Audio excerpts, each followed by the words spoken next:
The 2025 International Colloquium Series Europe is sponsored by Union Theological Seminary in the City of New York, the Episcopal Diocese of California, King's College London, Regent's Park College, University of Oxford, the Center for Black Theology at Regent's Park College, Oxford, the Protestant Theological Institute of Paris, and in partnership with the Cathedral Church of the Holy Trinity, the American Cathedral in Paris.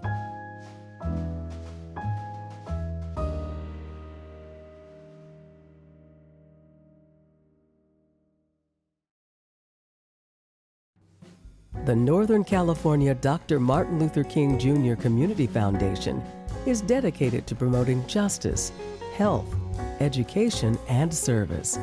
Please consider making a donation at NorcalMLKFoundation.org. Every donation makes a difference.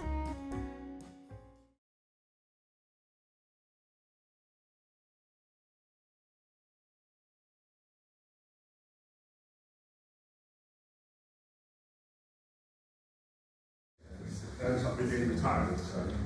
My name is Andrea Reddie. I'm a professor of Black Theology here and also the director of the Center for Black Theology based here at Regent Park College. It's great to sort of see so many of you here. Hopefully others will join us. It's been a very nice day in Oxford, and I imagine that I've probably lots of other things other people could do, although I can't imagine why you would not be here rather than elsewhere. Hopefully others will join us shortly. This is a historical undertaking in that there has been, and I'm trying to scour various emails just to check my sources, but to the best of my knowledge, there's never been a Black Theology Symposium in Oxford University ever. So this is a first occasion. And it's a special occasion for myself. The roots of Black theology, like in many places, doesn't start in the academy, it doesn't start in rooms like here. It starts actually in the lives of ordinary, oppressed and marginalised peoples. Starts when the first enslaved person says to his slave master, "No, you're wrong." So that God gives you permission to imprison my body. He's not God at all. And therefore, the roots of that theology was long before very eminent people of whom we have several in this room, as we began to write it down, there were already a witness, a testimony of black bodies that was saying no to white supremacy. Clearly there's a long history, primarily from the United States. I won't say too much because our first speaker, Dr. Dwight Hopkins, will outline something of that timeline for his story. So within the British context, it's a much more modest vintage. We are honoured to have in our room, I will not spare his blushes, Raj Patel. And Raj Patel, with a colleague called Paul Grant, produced this book in 1990 called A Time to Speak. Perspectives on Black Christians in Britain. This is the first Black theology in Britain text in 1990. So Raj Patel.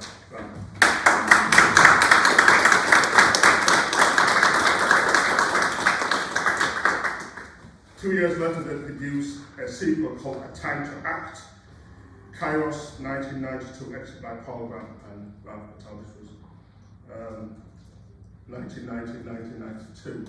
The first Black Theology Forum, the first gathering of fledgling Black scholars, occurred in the autumn of 1994. I remember that we met at the Queen's Foundation in Birmingham, where I worked for several years. And that was a groundswell of largely postgraduate students, including myself, who were all eager to try and learn from our African American brothers and sisters, but to ask the question, what is Black theology in this particular context?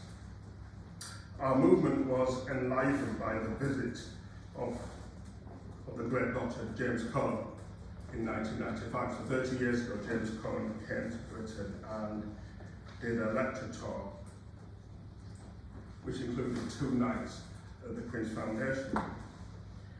That moment is etched in my memory, largely because following the public lecture, Professor Cohen then asked if all the fledgling black scholars would meet with him privately, away from white folk.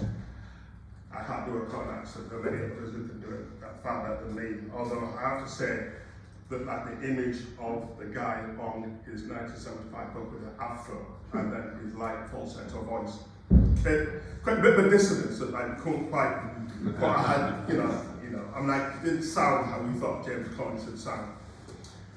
Anyway, I won't do the acts an invitation on him, but he invited all of us and said, like, we don't want no white folk here, this is just us to talk about ourselves. So we all met in a large group in a large hall.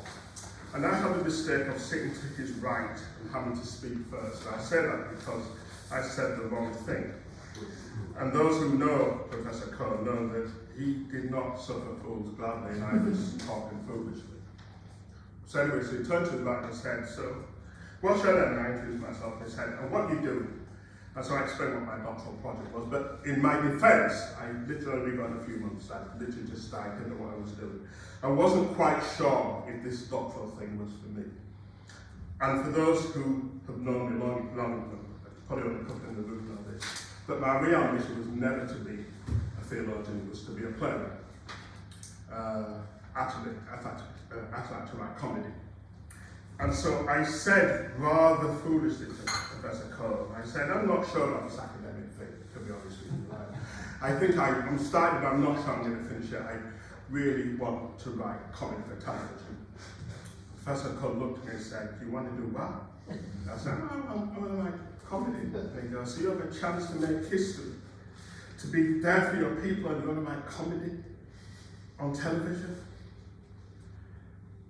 And I just shook his head very slowly at me, and at which point I wished the ground would just open up and envelop me. Anyway, so as we go around the room now, and every person is now introducing themselves, they're becoming super black and super radical. So the next person after me, obviously, haven't seen my mistakes, said, well, Professor Cohen, I want to write the most radical black theologian, bring down white supremacy. And says, yeah, that's great. Next person says, yeah, I want to be the Prince version of Malcolm X, and I want to think about revolution. Of course, as they're going on that, like I said, all of them becoming super black and super radical. And every now and again he stops and looks at me and goes, can't be script writing. Anyway, so as the room goes around and everyone is now becoming super radical, and I'm sitting there thinking, oh God, I wish I'd said something more sensible. But like I said, I went first. And as I said, everyone's getting actually beating their chests and sort of declaring their fidelity like to the black liberation struggle. Like I said, he would look back at me and go,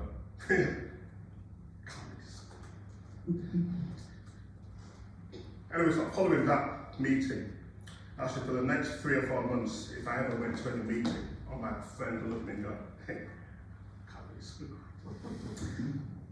thankfully, I overcame that moment of embarrassment. That was 30 years ago. I don't think there's anyone in that room who would have imagined that we would be here in Oxford having a conversation about black theology. In one of the places of entitlement and privilege, I was talking with a friend and a colleague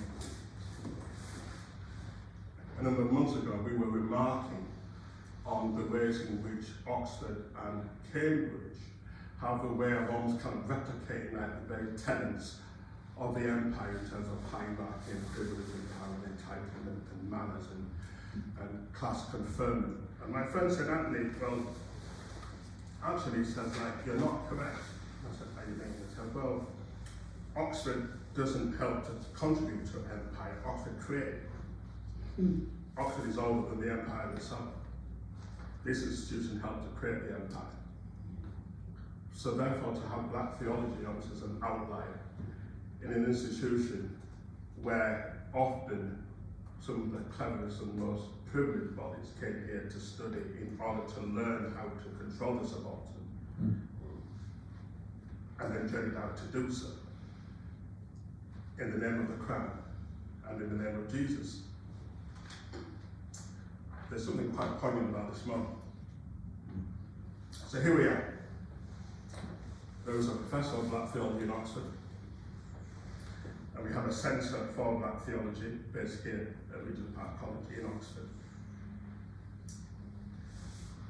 And I think the best analogy I often use about our presence here is that we're not going to bring Oxford down anytime soon. Oxford has far outlived far more radical people who came here before me, so I have no such delusions of grandeur. But I do like the story of the metaphor. I think Desmond Tutu says, if you think you're too small to make a difference, then you've never shared a bed with a mosquito.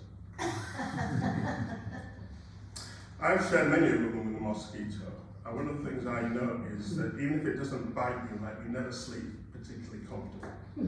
Just the fact that the mosquito's there, the fact that it might bite you, actually certainly concentrates the mind. My hope is that the kind of work that we do here with colleagues and friends from across the pond and across the world is to be that mosquito. We may not bring down the body, but we will make it, hopefully, a tad uncomfortable. That's the hope. Our first speaker is a friend of mine. Actually, I should qualify, all our speakers are friends.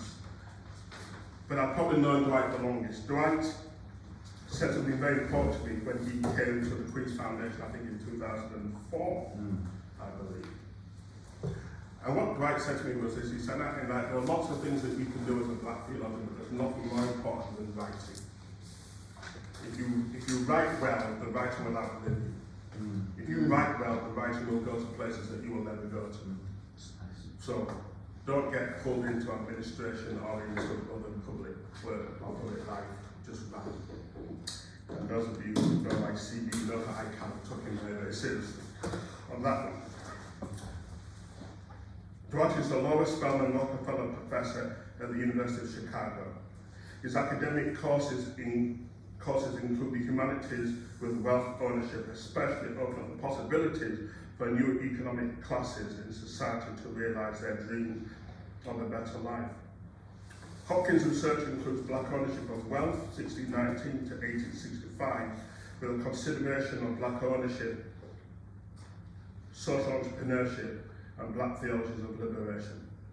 He is a multifaceted scholar. He attended Gordon School and All Boys Episcopalian Boarding School in Massachusetts, and from the second to sixth form he has a BA from Harvard University, a PhD from Union Theological Seminary. Indeed, James Cole was his supervisor. He's a prolific author, and most importantly, alongside his stellar intelligence and brilliance as a scholar, he's a wonderful human being. Dwight.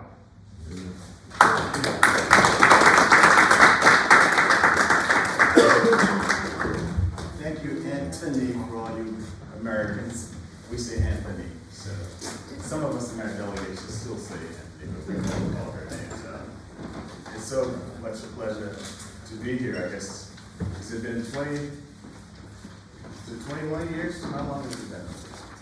It's been a while. Yeah. So it's just great to come back and to see the immense development of both. Anthony is the leading Black liberation theologian globally, that's my humble opinion, as well as him being here the first at Oxford, which is one of the most prestigious universities in the world, with the Black Theology Center. So we're just very humbled by being in his presence, all the work he's done. He's been on the path and remains on the path. And to other friends and colleagues who made the journey with us, good to see him again here, and others we hope to be along the way. I was asked to just give some fundamental aspects of Black theology as part of my sharing, so that was my task, and that's what I've done. In the 1960s in the United States of America, the majority of Black and white people were segregated, either legal segregation or de facto segregation. The main person working against this racial divide was Dr. Martin Luther King Jr., the leader of the Civil Rights Movement. King's solution was racial integration. He believed that the love of God had been planted deep within the souls of both Black and white communities, and through living together, the love in each other would grow as love for each other. This theological claim flowed from his initial statement in what he called the beloved community. In this theology, Black and white Americans should live, work, and play together. In fact, both races could intermarry because love was between one man and one woman. And as King argued, we judge people not by the color of their skin, but by the content of their character. Initially, Black teenagers and college students followed King, and consequently, they created their own organization called the Student Nonviolent Coordinating Committee, acronym is SNCC. We can see that they were followers of King's nonviolent integration philosophy. That's why they put the word nonviolent in the name of their organization. Now, after a couple of years of organizing Black families in the state of Mississippi, 1962 to 1964, and 1964 to 1966, these youth became impatient with King's philosophy because they felt ordinary Black workers and rural peasants were not benefiting from any of King's integration campaigns. This shift to a more militant strategy was shown when Stokely Carmichael was elected chairman of SNCC. During June of 1966, there was a civil rights march co-led by Dr. Martin Luther King and Stokely Carmichael. And it was during this march that Carmichael interrupted the whole process by introducing a new slogan that directly challenged King and the entire civil rights movement. On that June 16, 1966 day, Carmichael shouted, "Black Power." From then on, young people moved out of the civil rights movement and created a new phase called the Black Power movement. A month later, July 31st, 1966, a group of 48 Black church pastors, 47 men and one woman, Anna Hedgeman, gave a Christian theological interpretation of this new slogan called Black Power. On that day, July 31st, 1966, a Sunday, they published a full-page statement in the New York Times newspaper. Rather than condemn Black Power, they supported it. They claimed that biblically and theologically, Christianity in the United States connected power and race together. This was the core gift that these pastors presented to the practitioners of Christianity, to the professors of the academy, and to the general American public. Black Americans, the pastors argued, are just like any other minority population in the United States. They needed to use power for their Black race. But beyond a sociological analysis, these pastors brought to bear the theological and biblical interpretations. So from July of 1966 to the beginning of 1969, these church pastors were slowly working on a Black theology of liberation.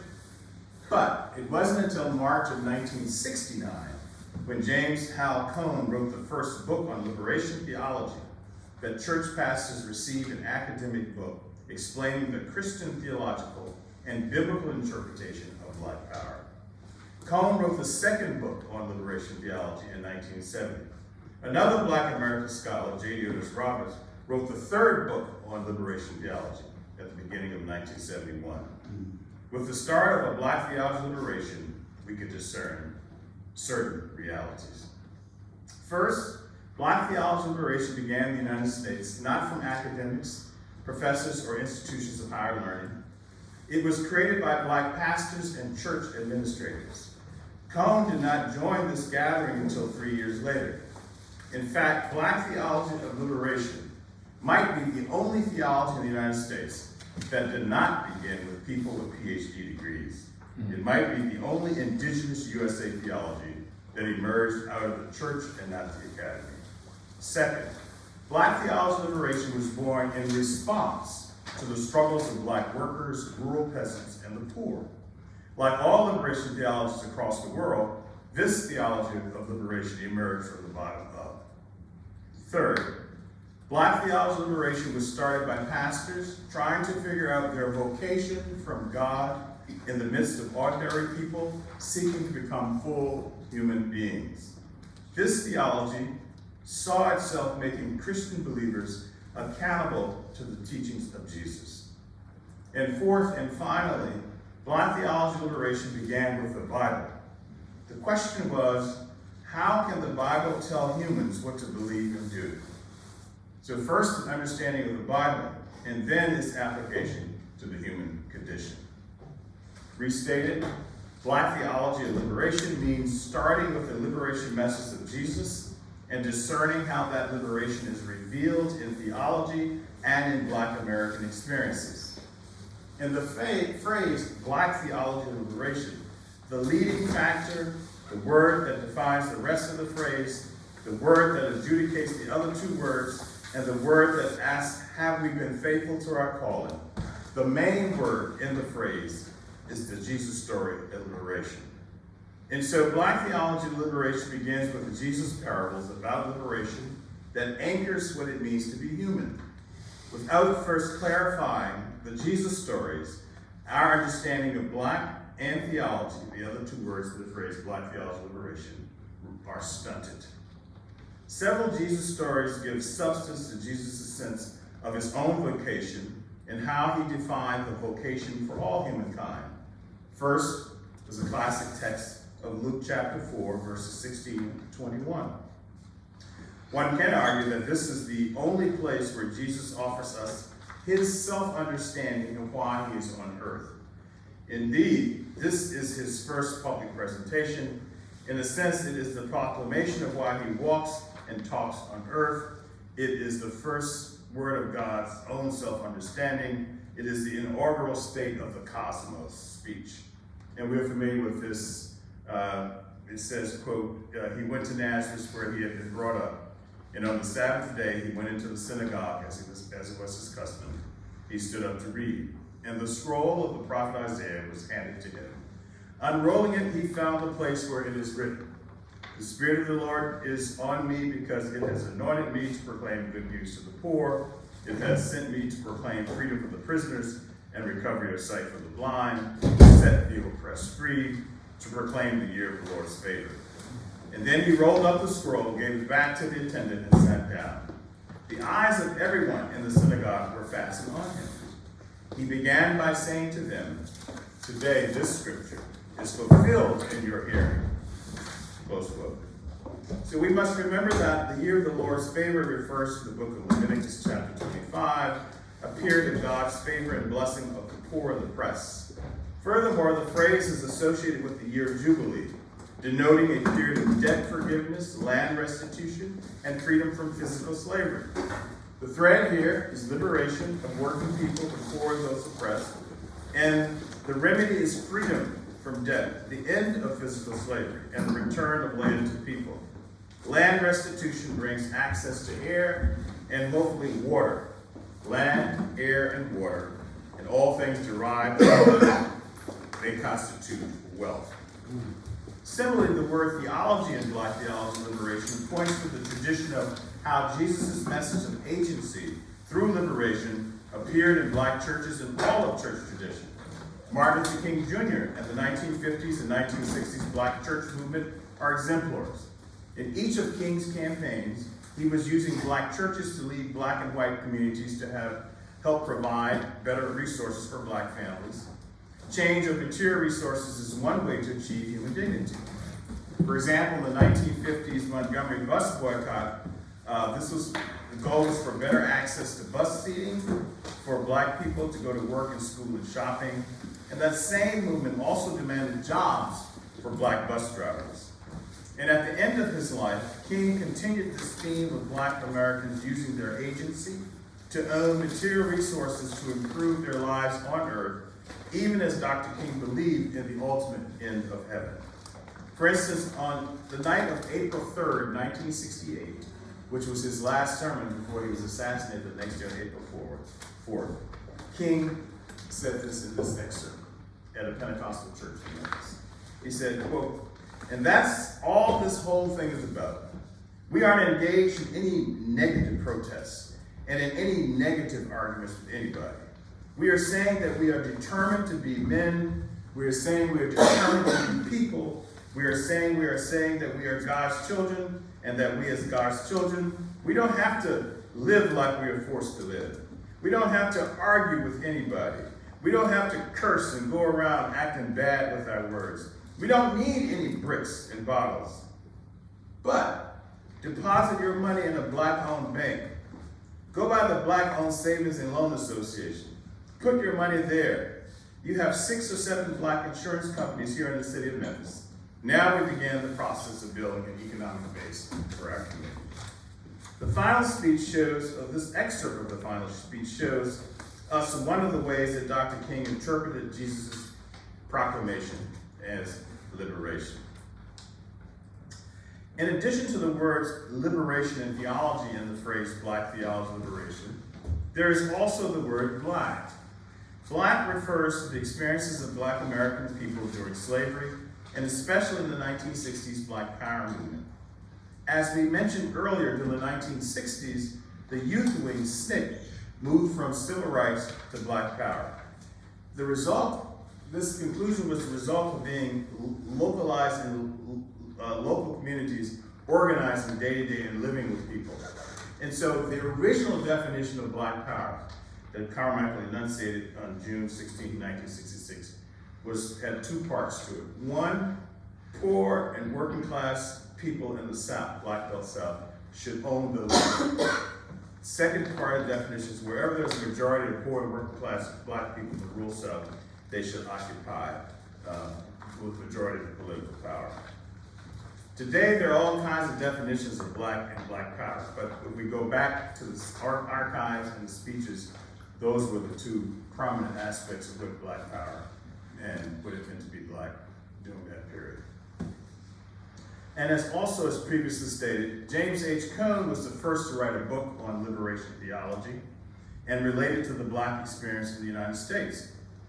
Cone read the Old Testament as a story about God delivering Jews from material slavery in Egypt into a freedom land where they owned their own earth, air, and water. And Cone saw the Jesus parables as a continuation of that liberation story. Indeed, Jesus was a Jew for Cone who revealed his purpose on earth to liberate working people and the poor into that ultimate freedom of heaven. And this faith and practice had universal implications for all working people. So out of the particularity of Black liberation theology that Cone enunciated, he offered a gift to the universal humankind. However, at the start of Black theology liberation in the 1960s and early 1970s, there were multiple theological voices and sharp debates about the definition of what is Black theology of liberation. We know of James Hal Cone, but there are many others who are sharply engaged around issues. For my dissertation, I interviewed 12 Black liberation theologians from 1966 of NCNCs up to Cone. And it was such a rich debate, which I think, at least on our side of the pond, we need to engage in. So we always think of Cone fighting white supremacy, which he did. But it was a rich debate with the Society for the Study of Black Religion, SSBR, which was founded in 1970 by Shelby Brooks, and the current president of SSBR is with us today, Raymond Carr. So the point is to talk about what marked the beginning of Black Liberation Theology USA was this huge debate amongst people. And there were theological debates, rich theological debates. For example, one colleague critiqued Cone for not linking liberation with Jesus' offer of reconciliation. If you're going to use Christology, then we also have to talk about theological healing. Another colleague of Cone asserted that Cone was not really constructing a Black theology of liberation if he did not use sources from the Black American experience. How can it be Black if it's not based on Black American experiences? This is a question of theological method, theological healing, theological method. The third argued that Cone had not escaped the grip of white theology because his Black theology was still imprisoned by the linguistic and thought structures of the very oppressive theology that Cone critiqued. Here, offering a theological linguistic critique. Another debated Cone over the centrality of African culture and traditional religions in the making of a Black American theology. Here, the question of theological primal origins. Those of his peers more rooted in the church pointed out how Cone had not taken seriously the key moment in Black worship, which is the sermon. If you've ever been to your Black church in the United States, the hallelujah moment is going to be that sermon. So here is a critique of theological homiletics. And the ethicists of his generation questioned the legitimacy of his theology, lacking Black ethics, thus theological ethics. And then targeting the very jugular vein of Black theology. A Black philosopher asked Cone, how can Cone propose liberation without first analyzing the suffering that caused the need for liberation anyway? Here we have theological theodicy. So this is just the tip of the iceberg. A huge debate. And we must not forget, this is intra-debates, rich debates, and primarily to the society of Ray Carr's, Regent, he'll be introduced, but he's a current president. This was the SSBR. Major part, somebody needs to write about that debate. And so when we look at Black theology and liberation in the United States, we note its historical tradition of engaging various theological themes. Thus, it is not a recent theological development. Rather, it forged various aspects of what one might call a theological movement among diverse generations. The first feature of this enduring movement underscores the rich and sharp intra- and intergenerational debate initiated by the first generation. Indeed, the longevity of Black theology liberation is characterized by the notion of generations, whose point of origin is July 31st, or the 31st of July in England, 1966. In a word, sharp internal theological debates among Black scholars themselves across generations are foundational to the origin of a Black theology of liberation. Second, Black theology of liberation relies on foundational theological sources such as the Bible, West African history, church history, Black history, contemporary experiences, and philosophical debates. Third, Black theology liberation in the United States has an institutional representation.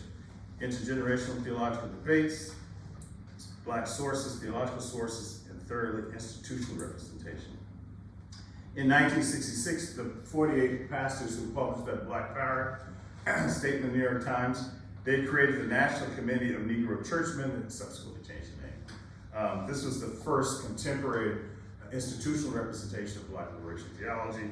In 1970, as we mentioned, then the Society of Study of Black Religion was created, SSBR. Starting in 1971, some local Black churches began to practice Black theology of liberation. Recording in progress. Some local Black churches began to practice Black theology of liberation. I don't know if you heard of Trinity United Church of Christ, which was a big hoopla when Obama ran. They actually set up Black liberation theology in 1970. And then they hired Jeremiah Wright in 1971 to put it into practice. He didn't bring it there. The local people brought Black theology here. So another institutional representation is local Black churches.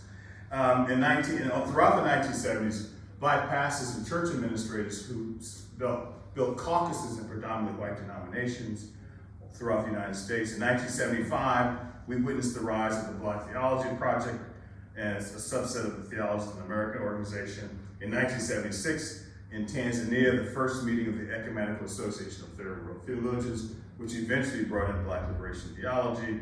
Also throughout the 1980s, proliferation in divinity schools, theological schools, and seminaries. These things called Black Church Studies programs are just everywhere during that period. In 1989, the Black Theology Unit of the American Academy of Religion was formed. Some of us were part of that, forming of that. And then in 2003, the famous Samuel DeWitt Proctor organization was born to apply the social justice theology of Black theology liberation to a network of Black American churches. And that's a vibrant, they do it at Congress. It's amazing what they do. They're based in Chicago now. And then in January 2006, the International Association of Black Religions and Spiritualities, which we both were a part of, with Dr. Reddie and I, was created and included Black theology liberation. And finally, the only academic journal in the world focused on Black theology is Black Theology and International Journal, whose founder and editor-in-chief is our own, I'm appropriating you from Oxford, our own Professor Anthony Reddie. Fourth is the ongoing relationship between Black theology liberation and its international theological networks. And there are a host of them for time reasons, I won't go into it, but the fourth mark is international relationships and theological networks in Black theology. Fifth, Black theology liberation has intentional audiences, very intentional, and hence diverse interlocutors. It makes conscious decisions to reflect critically on the nature of the faith of Black American churches, other Black religious organizations, and gatherings of any individuals. And it consciously seeks theological and interdisciplinary projects throughout the global academic diaspora. Six, Black theology liberation has blossomed in all theological disciplines. An entire body of literature has been published in journals, and magazines, and books. Subject matter crosses all standard disciplines of religious education, as well as novel intellectual enterprises. And at least on our side of the pond, the most prolific are the womenist scholars, of which we have a leader in our room. I don't have my glasses on. She is the leader of the third wave, I suppose. Yeah. So we have chair of the SSBR, leader of the entire third wave in the US here. So we're in good hands. Seventh and finally, Black theology liberation offers its thought as part of the conversation with all human bodies of knowledge, domestic and beyond. Though Black theology liberation arises out of the particularity of the Black American experience, it understands that bodies of thought and practice are gifted from all humankind, from all periods of human history, including insights from how Jesus interacted with nature and the animal kingdom, which needs to be developed in Black liberation theology. The particularity might be Black experiences, yet the universal note is sounded by the Jesus stories, trumpeting the working people and the poor. As the majority populations, it is through their liberation and practice of freedom one offers this promised gift of liberation, freedom for all humanity. Essentially, a Black theology of liberation grapples deeply with the human questions of today. When all human beings, thirsting for a new way to be fully human, face these questions and answers and discover that they are addressed with heart and head, they have the opportunity to open themselves to the reality of humane and just loving with all racial groups within the United States. It is in our mutual humanity, based on commitment to the freedom of working people and the poor, that we all thirst for some safe and comforting space where we and our families can open ourselves to intellectual questions and our existential feelings.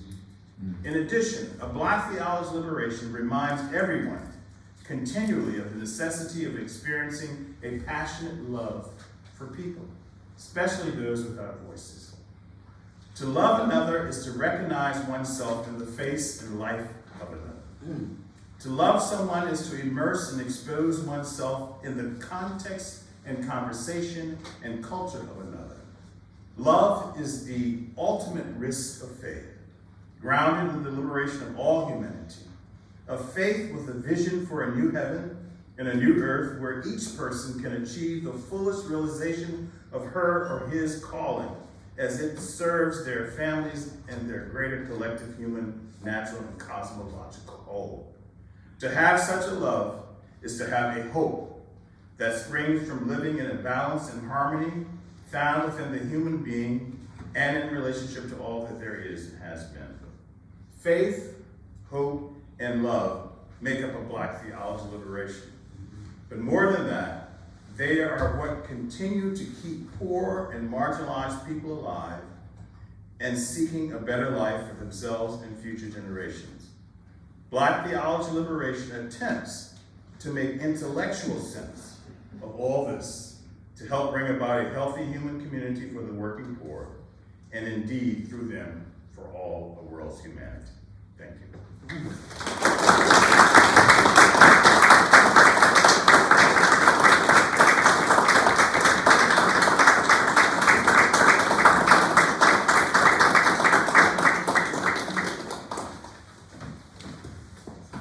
Thank you. We have a few moments before we go to our next speaker. Are there any questions anyone would like to ask? I should say questions are not homilies or mini-sermons. I know that. There are a few preachers in the room. Any questions? on Dwight. Okay, thank you for your presentation. Sure. And good to see you again. Just Yes. met at King's last Yes, year. indeed. Yeah.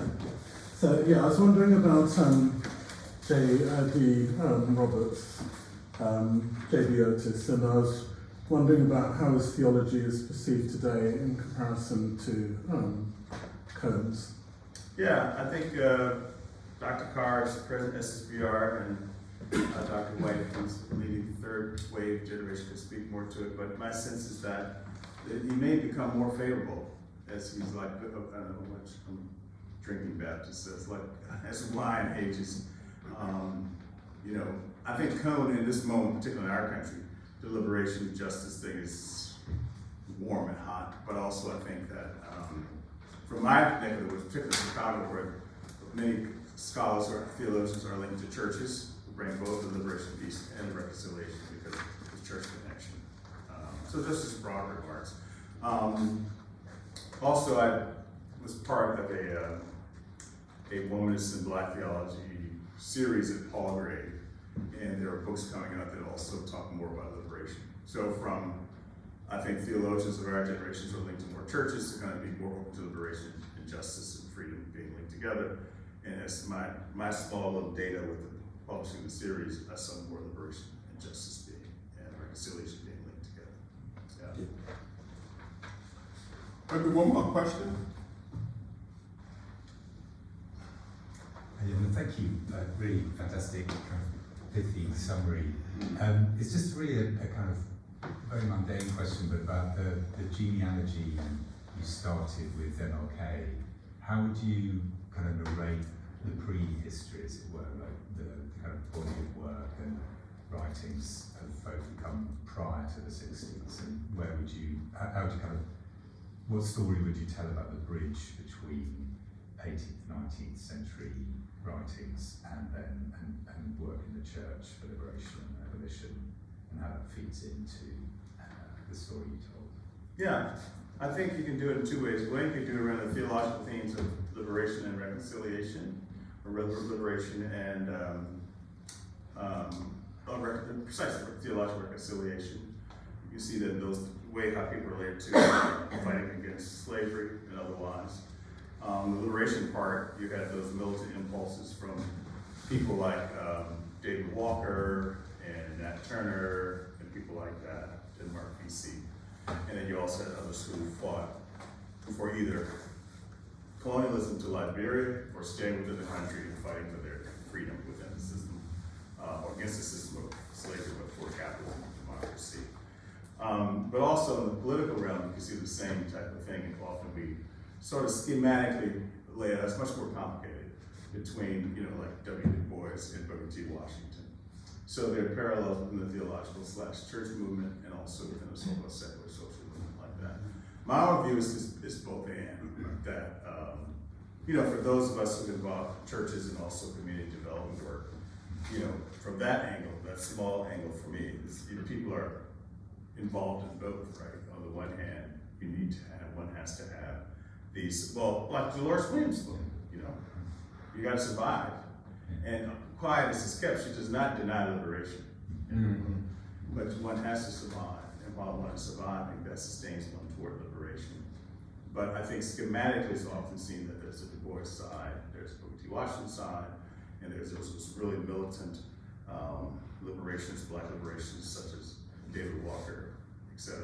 And then there's sort of commendations churches, but I think it's much more complicated than that. So, thank you. Thank you, everyone. Yeah. Thank you very much. Yeah, thank you, sir.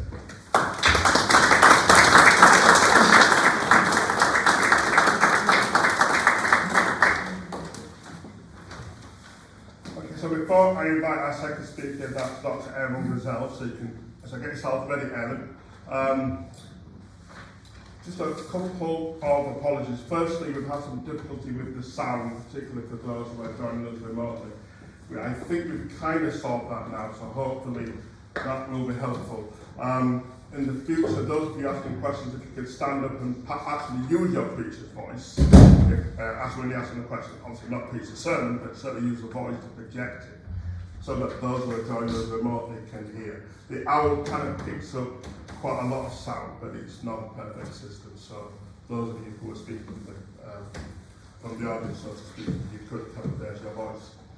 And then thirdly, thankfully, I think Aaron is recording this, which is just as well, because I did kind of record it and paused it and then didn't press play again.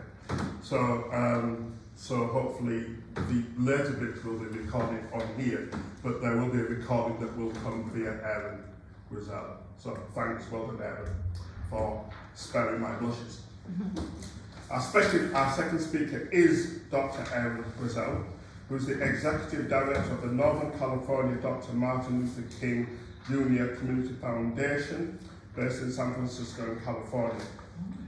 Originally founded by the late Curtis Scott King, he's a co-founder of the foundation's King and Faith series that engages scholarly and faith communities in contemporary contemplation of Dr. King's message and legacy. Dr. Grizzell is a historian of religion whose work includes historical and philosophical examination of Dr. King, Thurman, and Mahendra K. Gandhi. As a member of the American Academy of Religion and co-founder of the Black Religion and Black Theology Unit of the AAR's Western Region. As a member of the planning committee of the AAR Theologies of Martin Luther King Jr. Unit.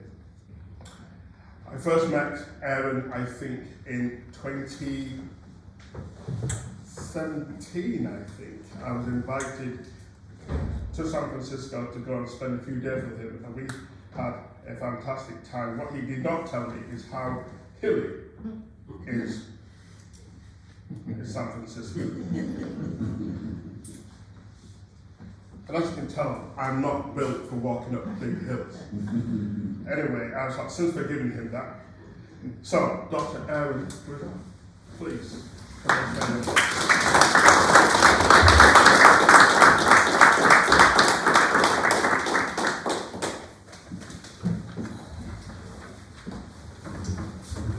Thank you so much, Dr. Reddie, my dear friend, Anthony, and to all of you.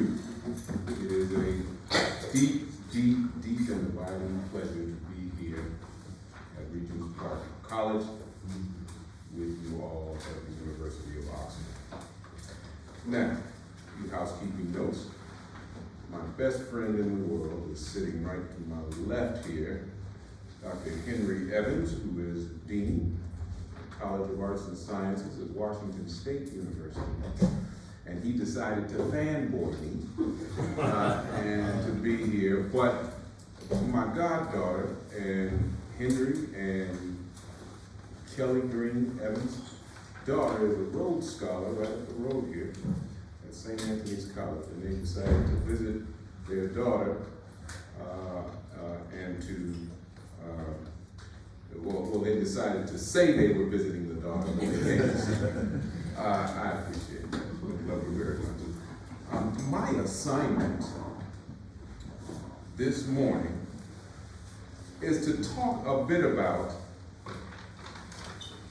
the forerunner of Black theology, touching on the role of concrete human connection, the spirit, and lived experience as intrinsic traits and values that make up the insides of Black theology. And there are two personages that I want to just briefly discuss in that regard. Dr. Hopkins talked about Dr. Martin Luther King Jr. and some of the work that he was doing that sort of led into the thought of building sort of a Black theology of liberation as a formalized framework.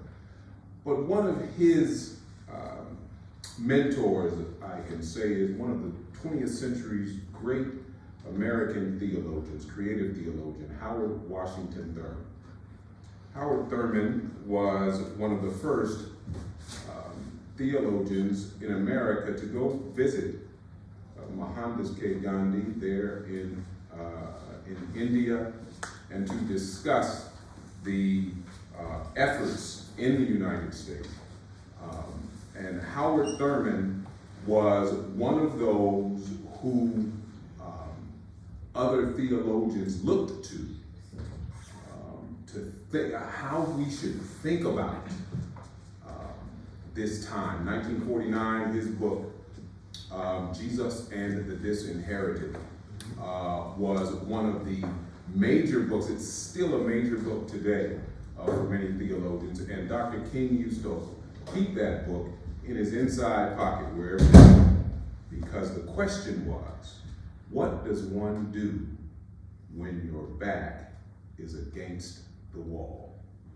What does one do when your back is against the wall? It's one of those abiding questions that Dr. King kept forefront in his mind. So I want to talk a little bit to begin about this, the primordium.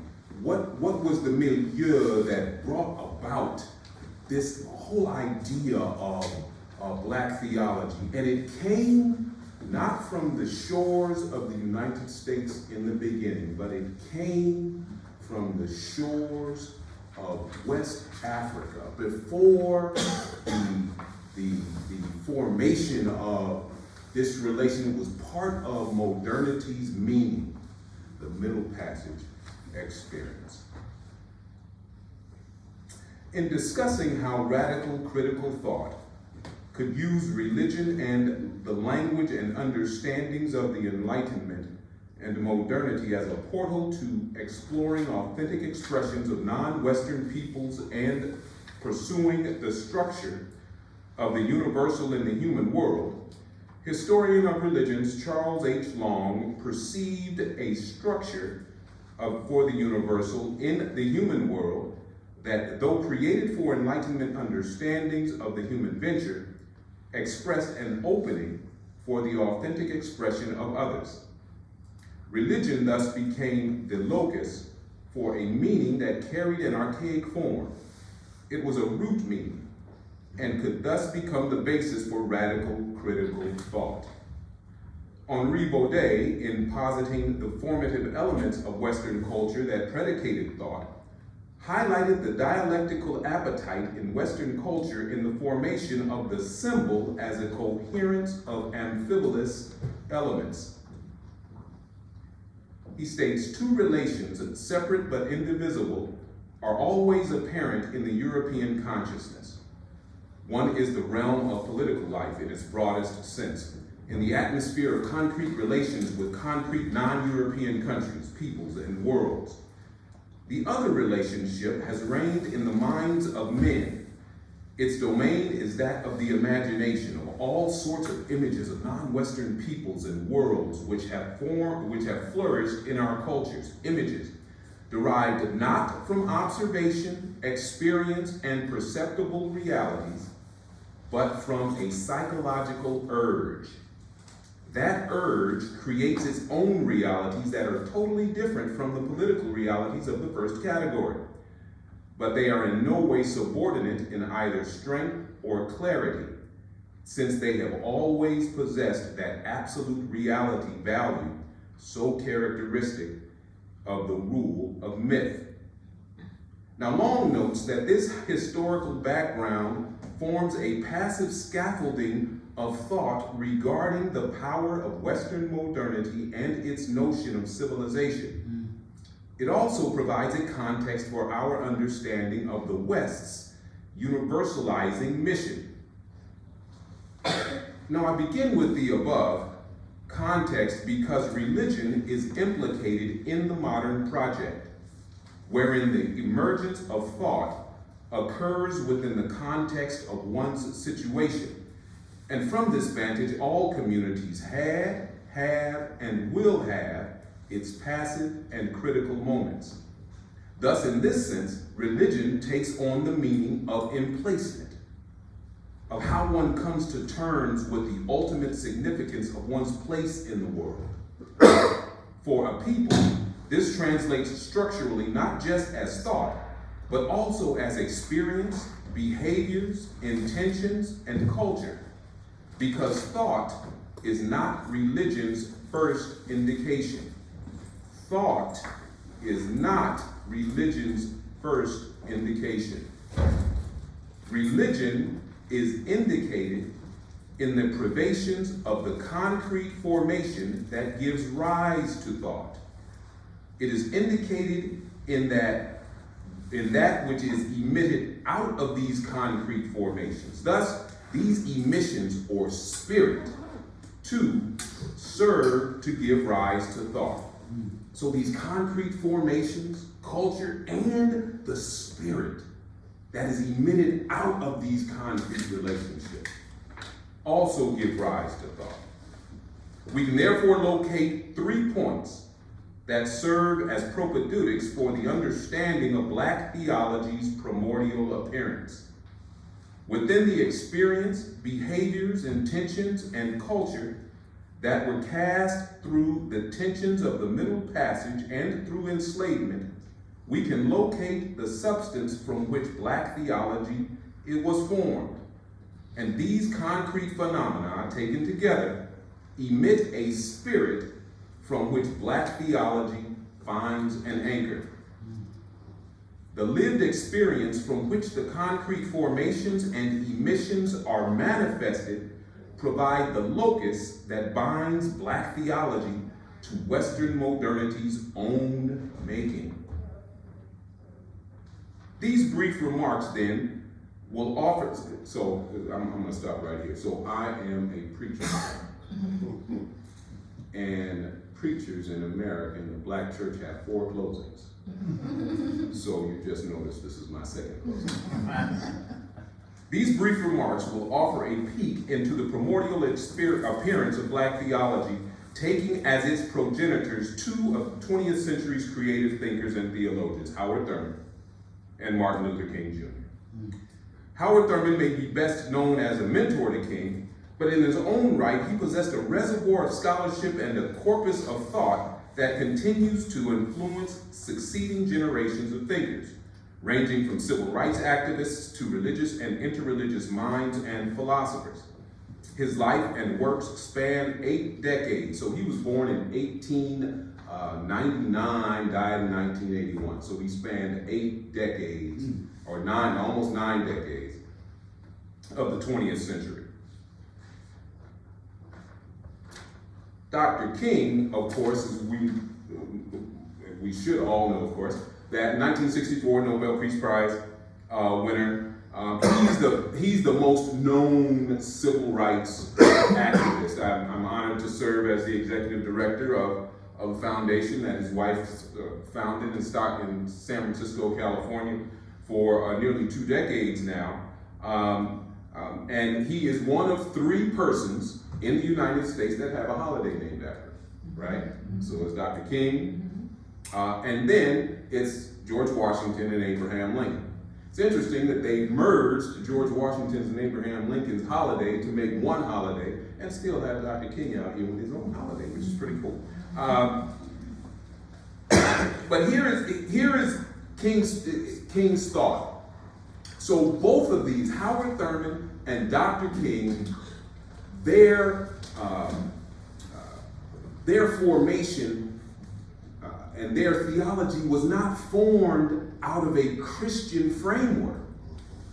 It was formed out of the concrete connection with family and with nature. Here's what King says about God when he was in graduate school. It's quite easy for me to think of a God of love, mainly because I grew up in a family where love was central and where lovely relationships were ever present. It is quite easy for me to think of the universe as basically friendly, mainly because of my uplifting hereditary and environmental circumstances. It is quite easy for me to lean toward optimism than pessimism about human nature, mainly because of my childhood experience. Now note, King is talking about all of this healthy relationship and healthy growth that he was a part of as a young child in a place in America where white people didn't even care about him. He lived in an entirely different universe. Howard Thurman stated as such in Daytona, Florida, where he was raised. He said that, white people were in a whole other planet. My grandmother worked for him, my mother worked for him, but they were in a whole other planet. So within this derogating environment, there was help, there was love, there was optimism, and there was growth. These concrete relationships between people are what bound and what continues to bind the African American community and the diasporic community together. So when we talk about Black theology, we are talking about a framework that began or that finds its moorings on the coast of West Africa, where people were taken, forebears were taken from their land. So they were taken from their families, taken from their land, walked to the coast, put in a dungeon, stripped naked, put on a boat, name changed, didn't know where they were going, terra incognita, sat in purpose-built ships that the Parliament of Great Britain created in 81. Created ships. They approved purpose-built ships for slaving. 12-inch by 18-inch by 6 feet for people to be slotted in for up to 90 days. Stripped up your name, stripped up your land, didn't know where you were going, didn't have any way to think about who one was. This was the epitome of absence. It was the epitome of absence. It was an involuntary absence that every person on that ship, on all of those ships, that had to experience for themselves, involuntarily. That individual dealing with not loss, but an absence. It was nothing there, having to find themselves again. That's one data point in modern journey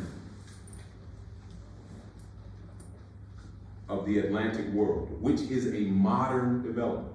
That's one, that's the individual side. The social side has to do with the fact that everyone on that ship had to go through that. So that it is a data point, it is a social data point. It means that all of those forebears who came can relate to the same issue, to the same experience.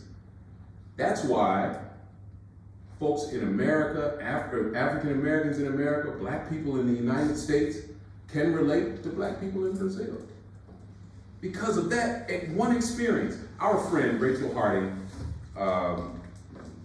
religious scholar, she's an expert in condom at the University of Colorado at Boulder. What she did is she took a cassette tape down to Brazil and played it for her contemplative friends, right? She played the tape of a Sunday morning sermon. When she played that tape, her friends in Brazil shot up and said, "This sounds just like what we do on Sunday morning. Sounds exactly like what we do." A relational aspect that we can already, from this primordial, and it's from that grounding, from the concrete experience of loss, of absence, and recapturing of the self, that we find the birth of Black religion and Black theology. It is a strength. It is not a pathology, it is a strength where one has been confronted with sheer absence and have had to find a way to capture and recapture themselves again. And upon recapturing themselves, to be able to relate to others in a very oppressive environment, to be able to live and continue to live and continue to thrive. So we find a strength in Black liberation theology that says, yes, Black is beautiful. Yes, our God is a liberating God. And because of it, we can relate to all of those in the world who need and who are experiencing oppression and who need their own liberating thought and force. It's a global thought, but that thought comes through an experience of sheer and utter absence. And it provides for us a way to think about how Black religion and Black theology and Black liberation theology was formed and continues today. Thank you so much.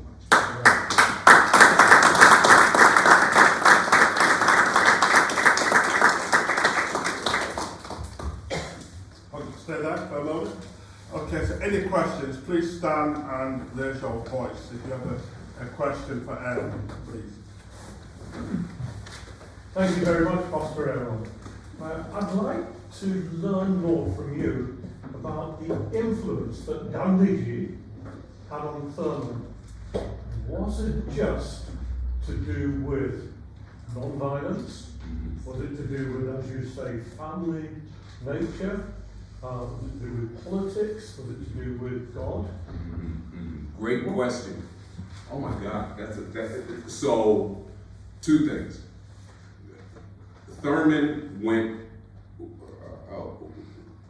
over to South Asia with 3 other people, his wife, Sue Bailey Thurman, and then his colleague, who was a minister in the African Methodist Episcopal Church.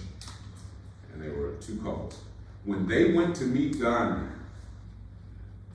the question that Gandhi had, one of the questions that Gandhi had is he wanted to know about what was going on in America. At that time, in 1936, Howard Thurman was looked at. He was then the dean of chapel at Howard University. He was beginning to be looked at as that person who ended up whose role ended up being taken up, not by his own devices, by Martin Luther King. Howard Thurman was positioned in a way to where he was being looked at as the one to help to usher in a new movement for liberation for not only Black people, but those who were oppressed. So Gandhi had a lot of Thurman went there to talk to the Mahatma about his particular work. The Mahatma wanted to understand whether or not that work could occur in the U.S. Spurred by the Black population. Here's the thing. The United States was the only place where Black people and people who were oppressed, well, the Atlantic world in general, but the United States in particular, where Black people only made up 10% of the population. So if we were going to go to war against the establishment armed, it's 10-1, right? So it was a different type of test, right? In India, it was colonialism.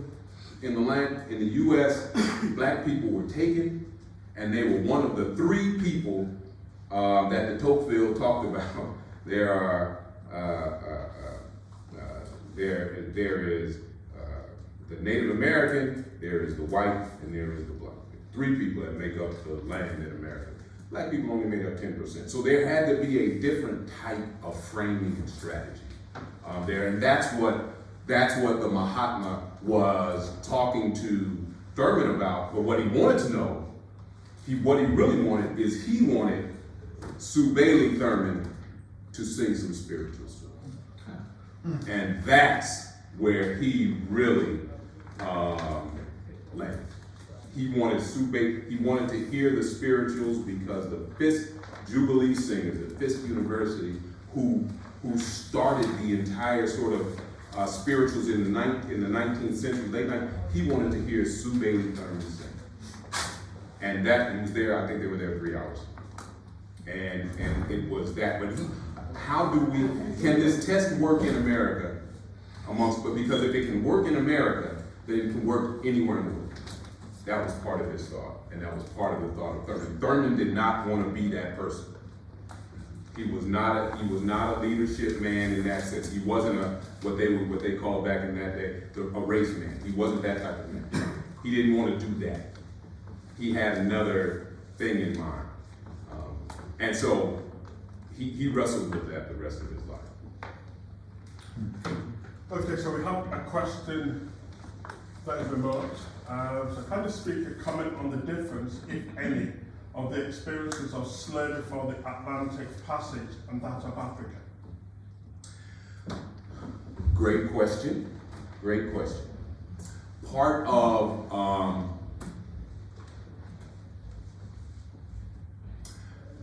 so part of the pulling of people from Africa to this new space was to create a new labor force that could serve as you know, the forced labor for creating these commodities for for our new modern world. So they were in a different land and taken away from the land that they were to this new space that they were charged with cultivating for the riches of Europe. Remember, when Europe came over, it was terra incognita. It could have been, this was a whole other planet going across the Atlantic. They didn't even know it existed. I mean, Christopher Columbus thought he was in East India. That's why he didn't know anything, right? This was a whole new situation. They came over on the shores or in our African lands.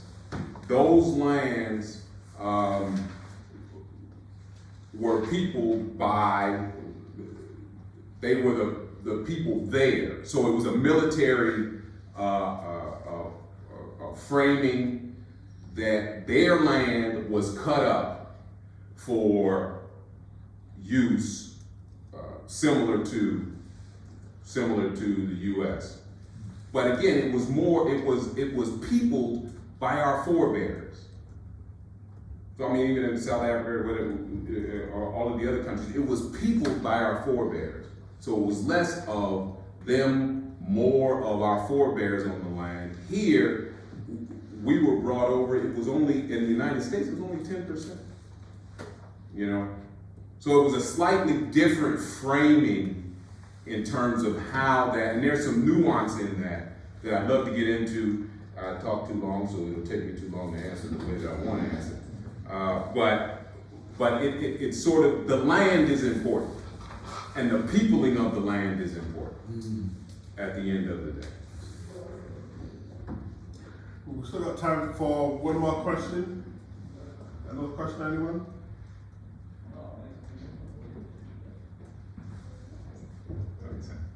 Is that okay? No, thank you.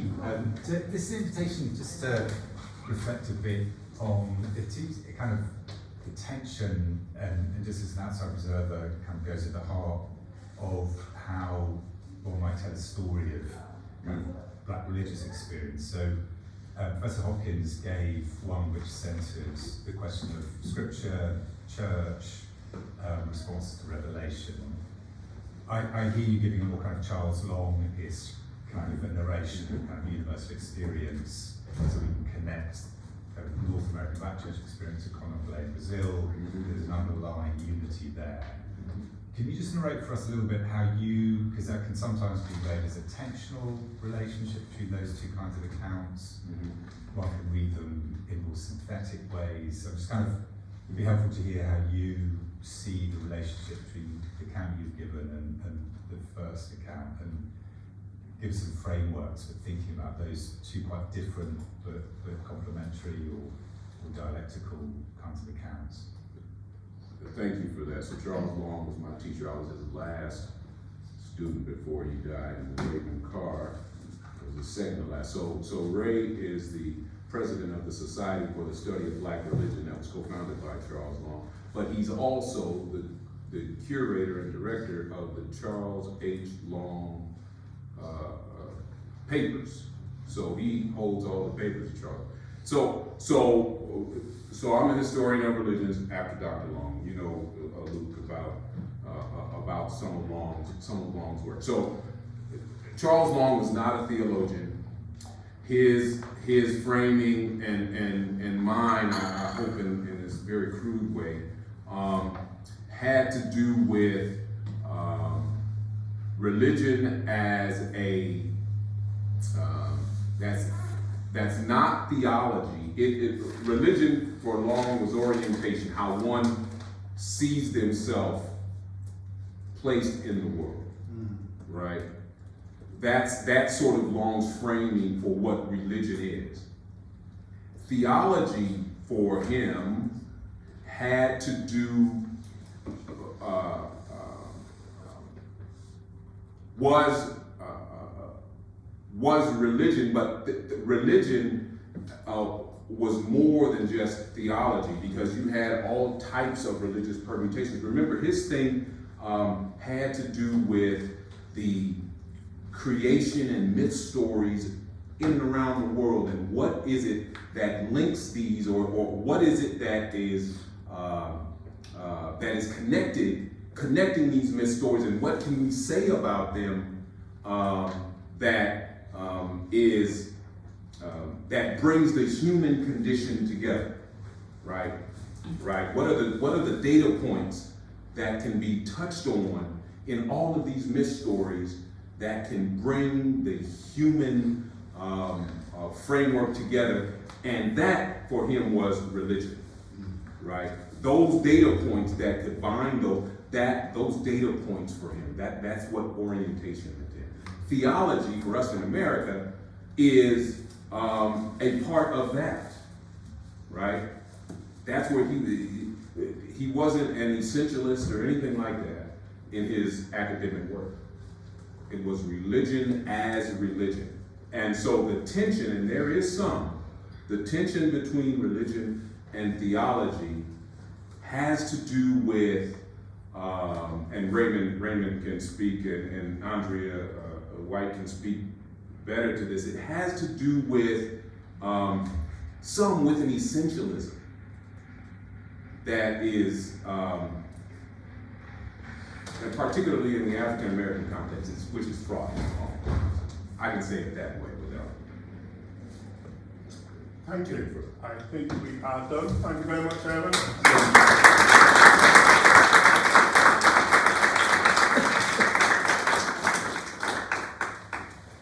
And thank you again to Aaron for having the perspicacity to set up the recording when I failed to hit the record button, although we are published at recording the later things.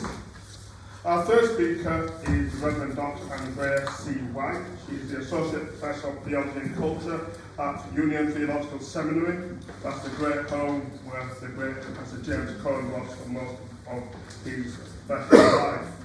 Her teaching and research is a nexus between womanist theology, black critical theory, and phenomenology.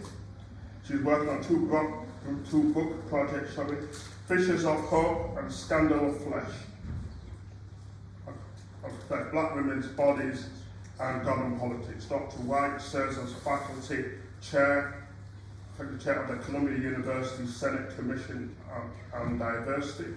She's also served as the Executive Director of the Society for the Study of Black Religion and as Chair of the American Academy Program Unit on Black Theology. Indeed, actually, like we served as co-chairs together, as co-chairs of the Black Theology Unit within the AAR. And I don't know if you remember, but on our watch, it was a period when the group had to reapply for its continued presence. And I remember having this long conversation with Andrea, because I said, Andrea, I don't want it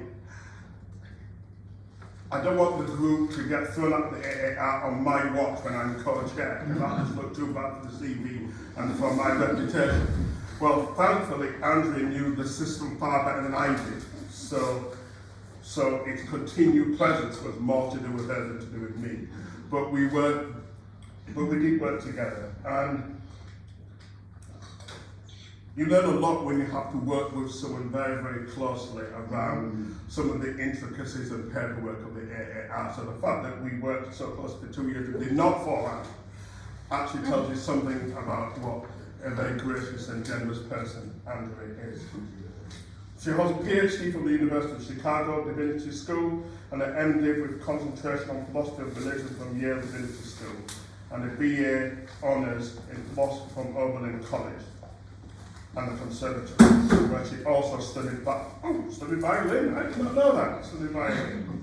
She has been ordained with the American Baptist minister for over 25 years and serves as a theologian in residence at the famous Riverside Church in New York City. We are honoured to have one of the leading womanist theologians in our midst. So please let's have a very warm welcome.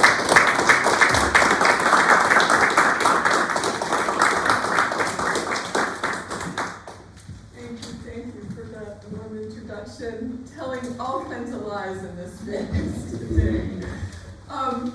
Thank you, Professor Anthony Reddie, for the honor of participating in the work of the Center for Black Theology here at Regent's Park College.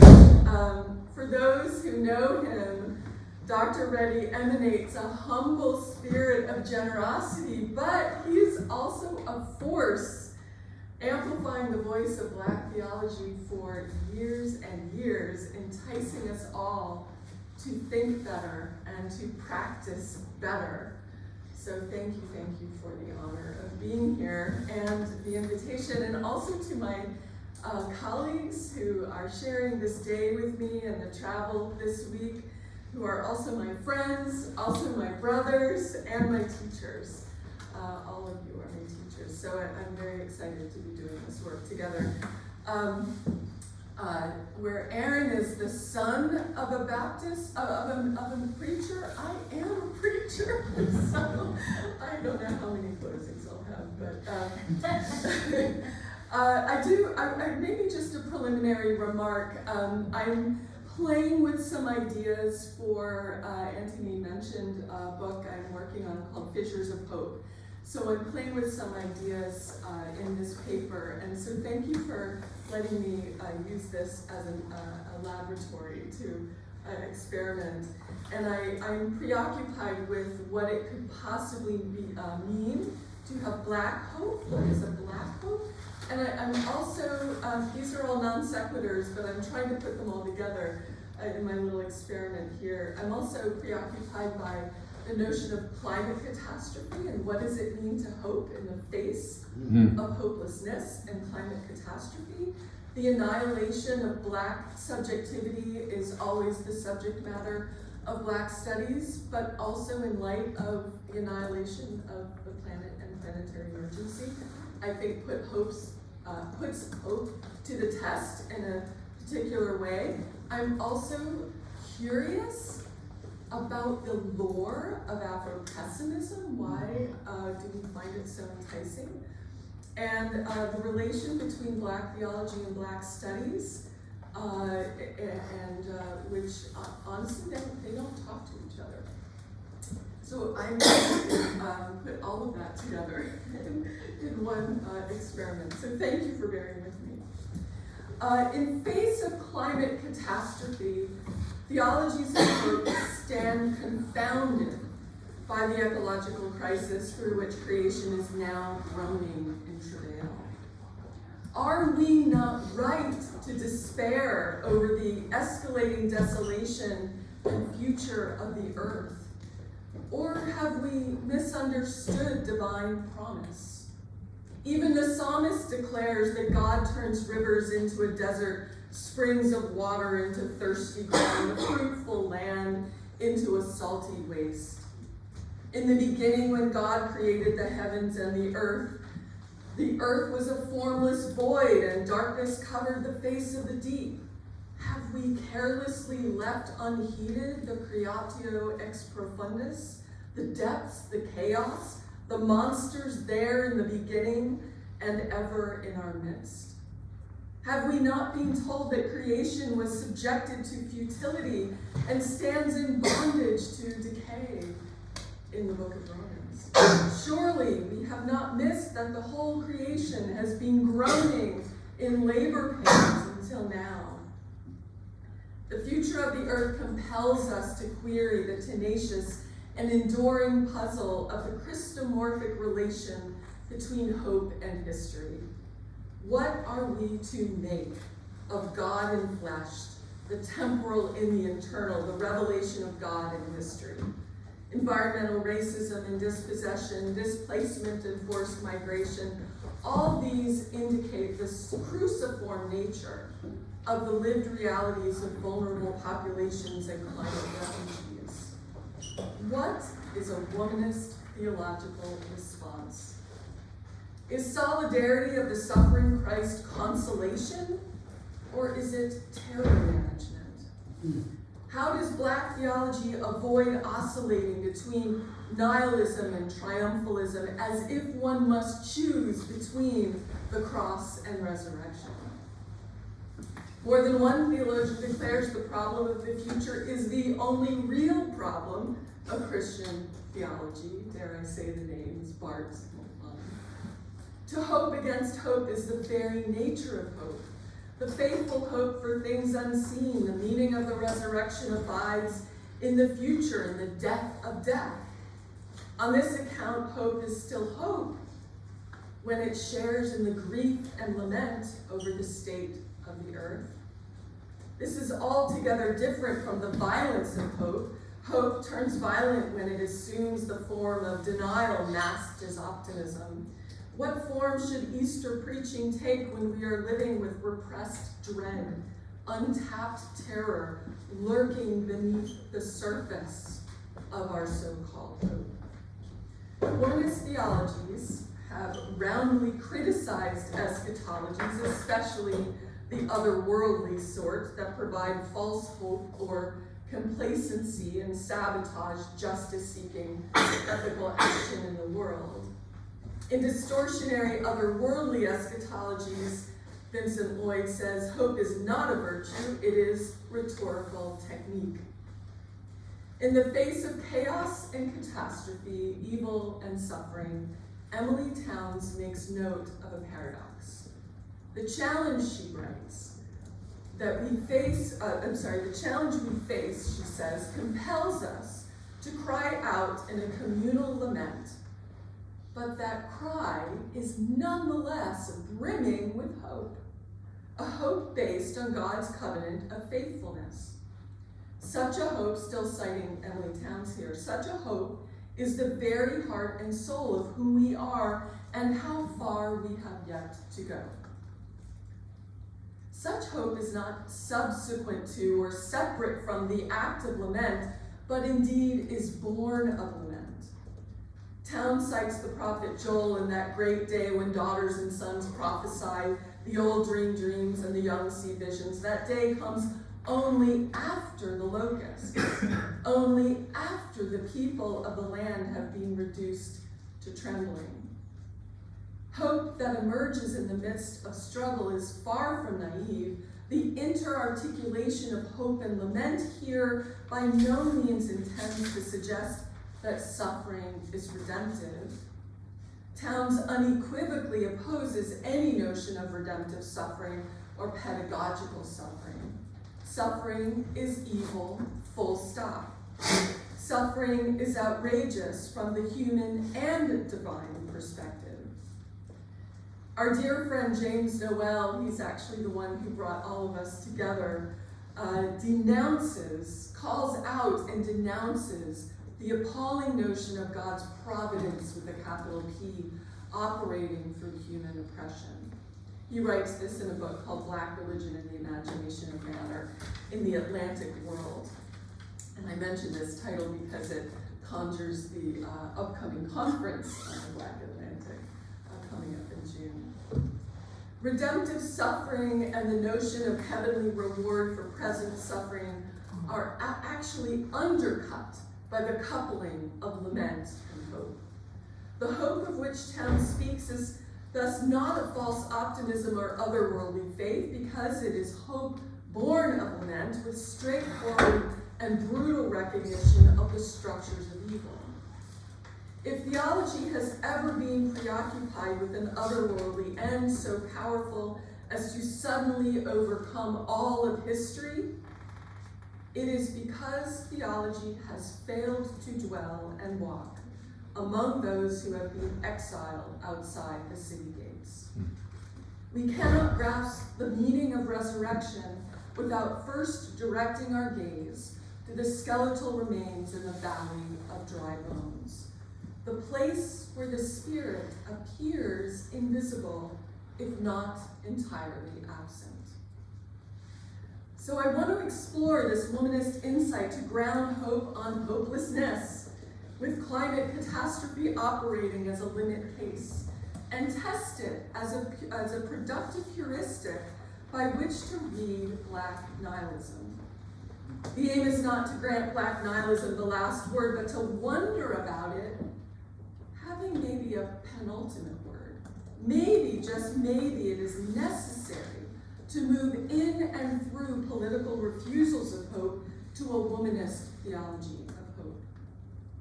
I would also suggest that this movement is isomorphic to the womanist critique of Black theology's hermeneutical privileging of liberation, if liberation, like Black nihilism, is a provocative overdetermination or overstatement, its insights may still be a stop along the way to a womanist project that understands the divine human encounter, not as soteriological, but as a claim about divine providence in the wilderness. But for now, this idea about the womanist-Black theology relation is just a side note that I will develop when Anthony invites me back next year. I want to give some attention now to Black nihilism. To declare the end of the world could be a pronouncement of utmost despair, the absolute end of hope. From a different angle of vision, declaring the end of the world might be a form of proclamation, that is, proclamation as indictment, a radical denunciation of the violence necessary to sustain the status quo.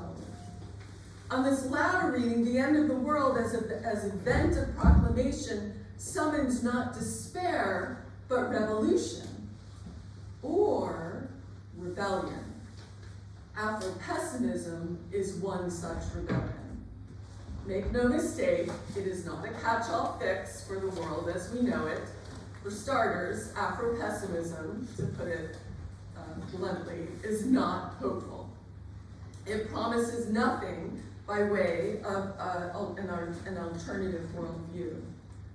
Frank B. Wilderson warns, quote, Afro-pessimism is not animated by a reformist desire to end discriminatory practices in the world. It is animated by an understanding that the world itself is unethical and needs to be undone. It argues that just as violence is necessary to create the world as unethical paradigm, ultimately destructive violence is necessary to undo an unethical paradigm, to bring about the end of the world. Unlike conventional Marxist critique that aims to destroy a capitalist political economy in order to bring into being a new political form, the idealist promise of liberation on the other side of capitalism, Afro-pessimism is not an emancipatory project.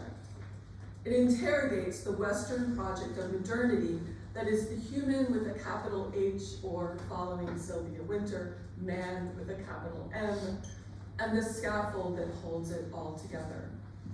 Where the ideal human signifies property, possession, accumulation, whiteness, settlement, freedom, law, and progress, Blackness, of course, is figured as enslavement, excess, dispossession, and instability. Black being is positioned at the threshold of the human. To be Black is to operate at the lowest levels of existence. Blackness signifies the nothing or the black hole at the center of existence. This abyss is the source of terror and dread, which renders black being ontological terror, as Calvin Warren puts it. Afro-pessimism therefore challenges any belief in the possibilities of political agency and in the revolutionary promise of hope. Black politics should in fact divest critically from the rhetoric of hope.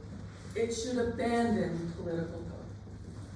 For Calvin Warren, the politics of hope is not a way out, but another way in. It is hope in historical progress that strives for the impossible object of a political fantasy. It is a cruel optimism for blacks who are rendered dupes in a social order where promises of freedom and justice are always beyond reach. A politics of hope escapes temporality and retreats to the not yet. Warren names this the trick of the indefinite future. What is called for, he contends, is the death of hope. Afro-pessimism's hopelessness arises from the impossibility of transformative political action under total conditions of anti-black violence. We must lose hope in the efficacy of the political, especially following the hegemonic political tradition where struggle is presented as a spiritual virtue.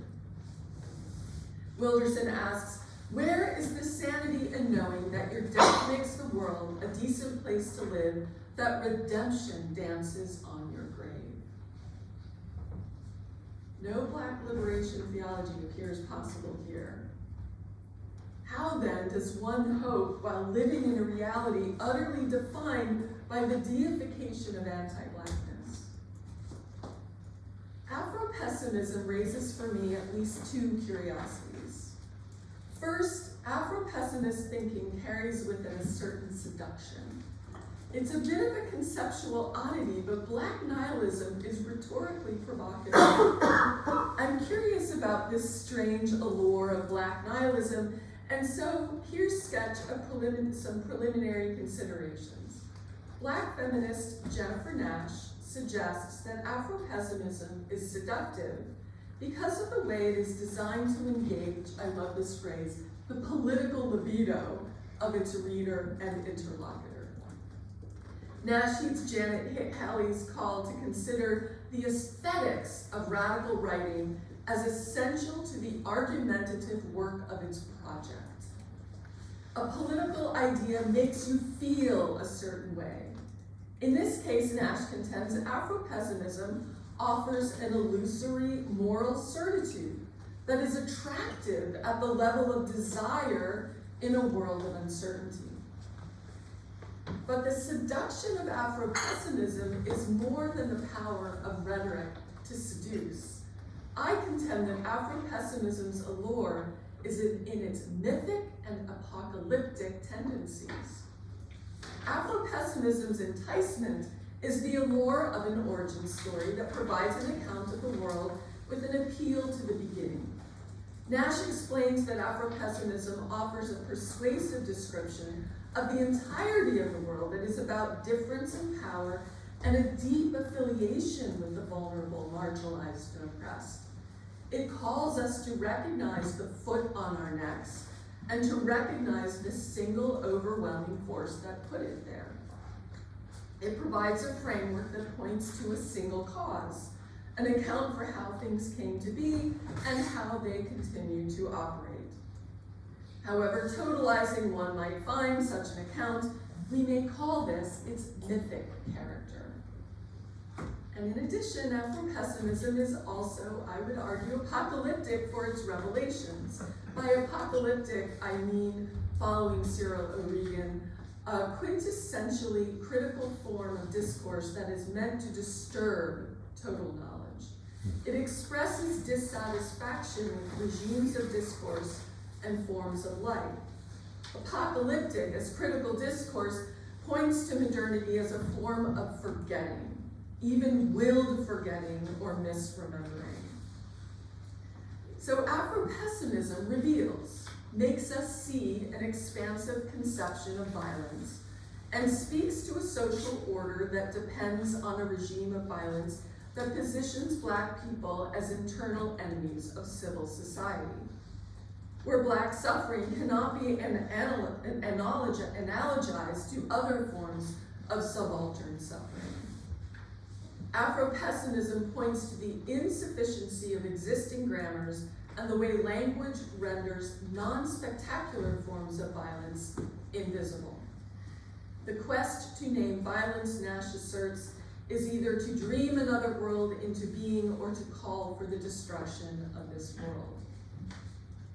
Even if it's not about the business of the prescriptive, there is a lore to its descriptive work, which is in effect an unveiling of the worldly reality of anti-Blackness. There's no alternative on the other side of Afro-pessimism. Its vision yearns for no promised land, yet it calls us to be better readers of the wilderness. Afro-pessimism is a way of reading the relationship between Blackness and the world, Joseph Winters tells us. All these count as features of this first curiosity I have, the seduction of an anti-hope, its mythic character as an origin story, its revelatory impulse unveiling violence that loves to hide the kind of violence that doesn't leave blood on the ground. The second curiosity Afro-pessimism raises for me is whether there might be a hidden theological impulse here, or at least a tactic for the theological. There are two reasons for this. Afro-pessimism presents a compelling theory of time, whereby the past persists in the present. It brings to acute awareness the afterlife of slavery.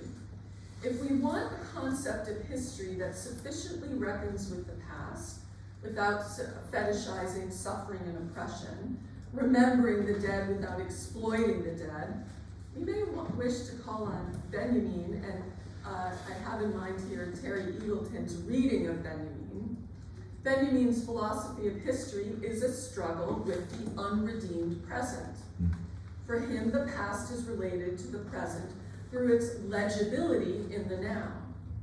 Remembrance is a way of holding the past in tension with our present, and Benjamin rejects traditional accounts that seek to ascribe a universal significance to history in the form of progress. Benjamin rejects progress with a capital P in favor of an oracular messianism, one in which the messianic event promises to break into the wreckage of history. If the only alternative for Afro-pessimism is the end of the world, the alternative for Benjamin is a messianic interruption. The messianic is a name for a not yet, a future that exceeds the present, that interrupts expectations for a future. The expanse of capitalism, the colonization of desire, the impossibility of just social relations, these lead Benjamin toward a profound desire for a messianic interruption. The messianic quality is how the eternal inserts itself into time, not arresting temporality, but punctuating it and allowing us to live messianically. Of course, there's no messianism in Afro-pessimism, but the point is that its call for the end of the world is a call for a radical undoing, destructuring, or an interruption. The second theological impulse, or at least a theological inflection of Afro-pessimism, is its refusal of hope. I raise the matter of Afro-pessimism precisely because of its unyielding refusal of hope. As Emily Towns has helped to make the point, I contend that it is aphoretically this very refusal that might just be the starting point for a womanist theology of hope. A responsible politics of hope must contend with the absence of hope and its political refusals. As a precondition for considering hope, I want to explore the idea that we must move in and through hopelessness. For it is possible to take hope seriously only if we look at dread and despair in the face and stand with the exiled and dispossessed. Hope forbids complacency. It forbids self-satisfaction. The mission is one of strife and struggle against the status quo. Radical hopelessness in the face and accepts, in the words of MLK, the vocation of agony. There is an uncomfortable irony in the notion that the logic of Afro-pessimism is, if I may go so far and be so bold, the condition for the possibility for a theology of hope. The absurd logic of hope, a hope against hope. Hope that does not romantically or redemptively emerge from the abyss, but speaks from the depths of the descent into the absurd with every rightful refusal of hope. The absurd logic of hope is the much more, and this is where I part ways with Afro-pessimism, it's the much more of the gift of grace through Jesus Christ. The much more cannot operate without the in spite of. A resurrection that does not deny the cross, but bears its marks. Hope occurs in the very place where I am deceived. This act of despair is already an act of hope. Hope as an act of renunciation, an embrace of a radically unprogrammable future. Maybe this is what Alice Walker meant, this phrase that cannot get out of my brain when she says that a womanist loves struggle. We must then dwell with earth's grievability and call the hopeful to join in lament. The point of faith and hope rests in the difficulty. Black life is pried open by the coming of the other, by the risen Christ coming from beyond the horizon of foreseeability. Resurrection hope therefore demands renunciation and welcomes lament. How then may Black and Womanist theologies lay bare the grievability of the earth? Only when the hope of God is born of lament. Only then may the climate catastrophe we inevitably and imminently face become hope's ultimate refusal. Thank you.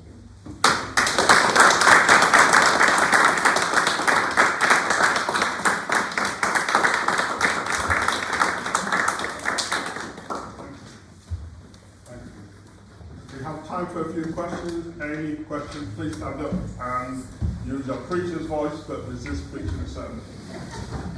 Okay, thank you so very much for such an engaging and illuminating talk. I wanted to ask about your earlier criticism of some kinds of doctrines of providence or ideas of providence. I was going to ask earlier on how you might put together a different kind of doctrine of providence, understanding of providence through what you said about lament. Yeah. And then I wondered if that's what you were doing at the end with your description of hope. And particularly at the very, very end, you spoke about a resurrection that still contains the marks of the cross. Yeah. I mean, is that an articulation of an alternative doctrine of providence? And if it is, how would you compare, contrast it with the one you were criticizing earlier on? Oh, thank you for this question. I love this question because it gives me a chance to say many compelling things about how I read some of Dolores Williams. And some of you have heard me make this point before, so this is, I'm repeating myself here, but the first point I'll say is that when I cited James Noel's critique of providence, he was critiquing the notion of redemptive suffering and the way that oppression is twisted into a providence in stories of redemptive suffering. Womanist theology critiques redemptive suffering and the ways in which Black women's surrogacy, suffering, and servanthood gets sacralized and sanctified, and critiques of atonement theory make the case.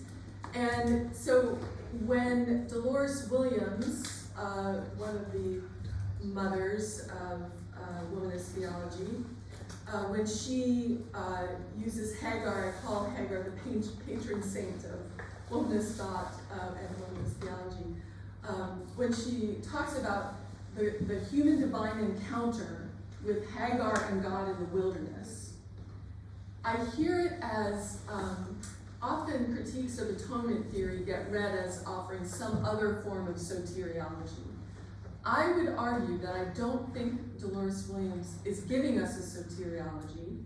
I think she's giving us a doctrine of providence, which is to say she's talking about the God-world relation made manifest in the divine-human encounter, where Hagar is not saved. She remains a slave. She remains in the wilderness. She remains exiled, and yet she is in encounter.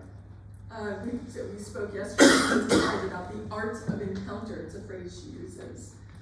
She is in encounter with God, which is, I think, also a manifestation not just of God's revelation, but providential care, where then she goes on to talk about survival and quality of life. And so I hope I'm answering your question. Can I, a slight follow-up? Is that Yes. possible? So for example, is that last bit, Yeah. I mean, is that saying this is a kind of redemptive suffering? It's just a more profound and layered view of redemptive suffering, not such a simplistic, superficial view. I mean, would you want to keep away from the idea of redemptive suffering at all? Yeah. So so when I teach my students, I always say womanist theology must always be said in the plural.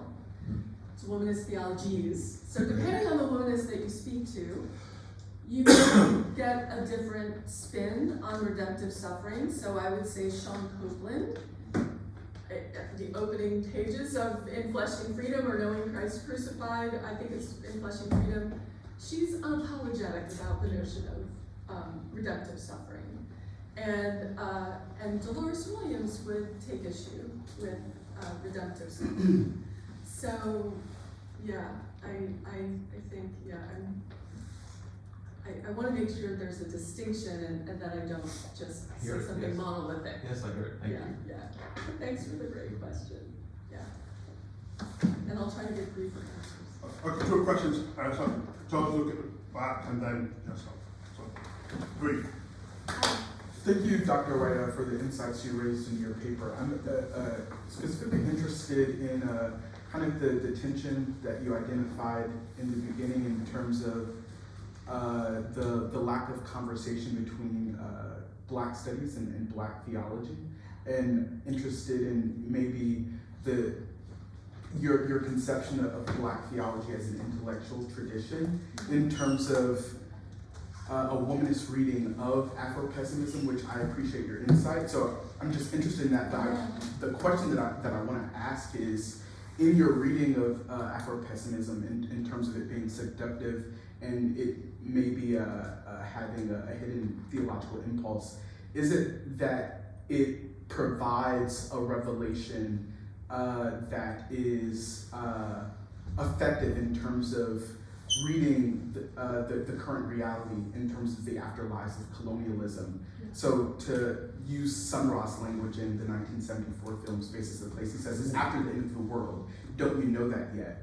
And so in this acknowledgement that we're living in a fallen world that is based upon the annihilation of Black ontology, is it effective to still use this language of hope? And so to use Sean Crowley's language of possibility, is that another alternative linguistic option to say that to move through this hopelessness, that there is possibility, not necessarily hope, because where's the hope for the child in Congo that's mining cobalt, or the child in Gaza? So I'm interested in the linguistic alternative of possibility instead of hope. Thank you for that question. I also, the final point you made, if I'm reading him correctly, I just started reading Ian McFarlane's book, Hope and Glory, and I think he makes the exact same point. So I think this is a really important point to make. How do you use the language of hope? And yet I think that's what's radical about it, because it's a I use the word as a theological term, and over and against Vincent Lloyd's notion of hope as virtue. I read it as a theological term, and I read it with faith. Faith, hope, and love were spoken earlier. So it's, I'm thoroughly theological on this point, which means that It doesn't make any sense to me without some doctrine of God, some doctrine of revelation, which would make some folks really, really uncomfortable. And I would say the Black Studies, Black Theology, lack of recognition, mutual recognition. This is not the whole story, but part of the story has to do, I think, with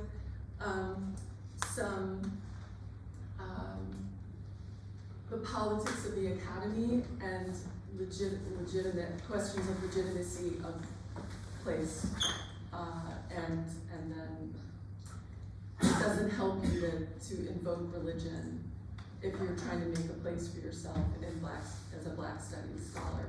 So there are the orphans of the orphans, right? If orphans can have orphans. This is a much better dealt with by my colleague, Yosef Surratt. Yeah, so I defer to him and his expertise. I'm sorry, my answer was so long. Thank you. I really loved hearing some thoughts on climate change in relation to Black theology, and I wondered if you might say maybe something more about the layers of oppression with the natural world and the rest of creation, which I know some womenist theologians are maybe talking about, and I wonder if you might share your thoughts on that. Yeah, this is such a good question, and I confess to you it's not my area of expertise, but I think of it as a kind of limit case for what hopelessness is up against. So I use it without any expertise, but I wonder if you have Melanie Harris in mind and eco-womanism. Yeah, and I think there are other ways in. I'm also compelled by Lisa Sedaris makes this point that sometimes we unhelpfully graft an ethic on nature, that when nature doesn't work with an ethic, and so we moralize in a way that's actually unhelpful. It's our anthropocentric way of being in the world, right? That we don't even know how to talk about environmental racism without the Anthropocene and anthropocentric. And Axel Carrara is an excellent resource if you haven't read her. I find her critique compelling. Yeah. Yeah, just a very quick question. I have to pause as chair's privilege. I'm interested in this dialectical tension between, I guess, the way in which women's theology would give agency to the lived realities of our mothers and grandmothers and forebears, and then juxtapose that with the writing that's coming out of Afro-pessimism, which is not to disregard or to make any pejorative comments on that. But when I think about how ordinary Black women keep going, I don't see Afro-pessimism being the kind of thing that gets them out of bed in the morning. Yeah. And then to struggle to make life a whole community. So how would you kind of hold those things in tension? Yeah, this is where it utterly falls apart, and they would have nothing to say to each other on the issue of political agency, because a womanist tenet, if you will, is it's all about declaring agency when you can't take freedom for granted. And what does it look like to talk about power in the context of powerlessness, agency, Black women's agency, that never goes away, even under the worst of circumstances, the worst of exile, the worst of slaveocracy, etc. Which is exactly the opposite of what Afro-pessimism is up to. Being a political actor, what would be the point? Yeah, the death to hope and death to politics, death to political agency. Yeah, so I don't know if that answers your question. Yeah, completely. Could not be further apart. I was wondering whether you could, or whether you had any thoughts or comments about Black music coming out of the gospel tradition being a generative force of hope inside expressions of despair. Please, Greg. We've got an expert on that question. I don't think I can answer that in any intelligent way. Ray, did you hear that question? Yes, I did. Oh, good. This is a really good segue. Did you plan that? Did you ask that question? Hold that question, because Ray's coming. Ray's coming, so there's our next speaker, and then I'm sure that you'll deal with that. But in the meantime, Andrea, thank you very much.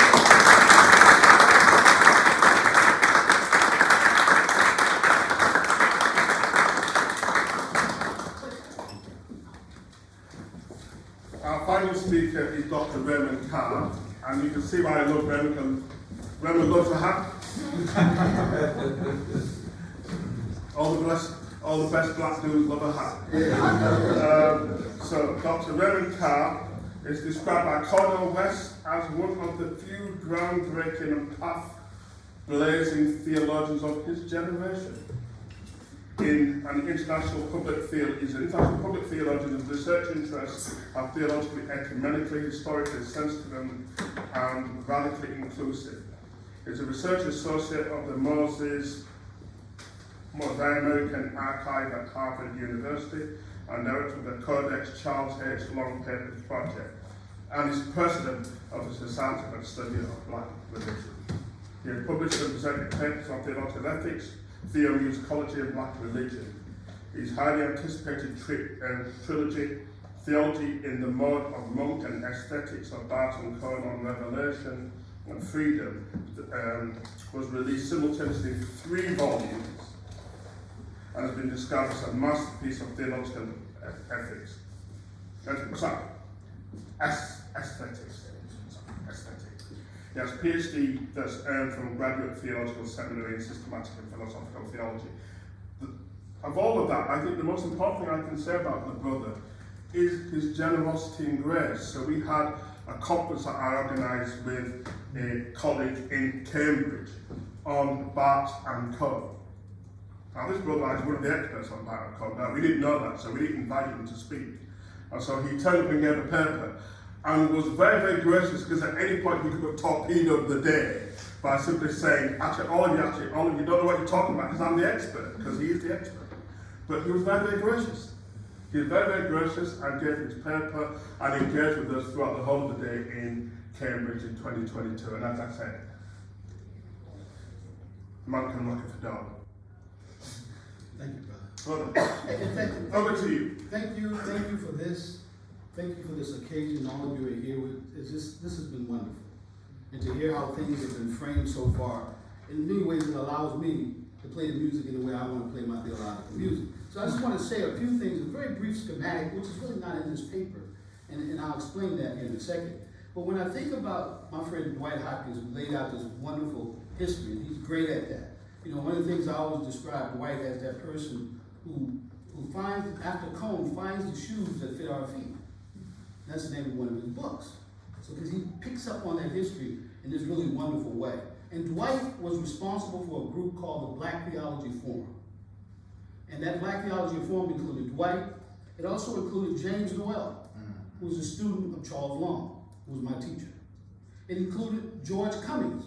And George Cummings went in the direction of dialogue of black theology with Latin American liberation theology. Then it included Will Coleman. And Will Coleman went looking at more African traditions, critiquing Cone from that vantage point, also building on Cone's work. And then you had the womanist tradition. So I lay out that brief schematic to sort of give you some insight into how I show up. Because I often call myself the last, because that group was defunct. I think they brought it back now. But I always call myself the last defunct member of the Black Theology Forum.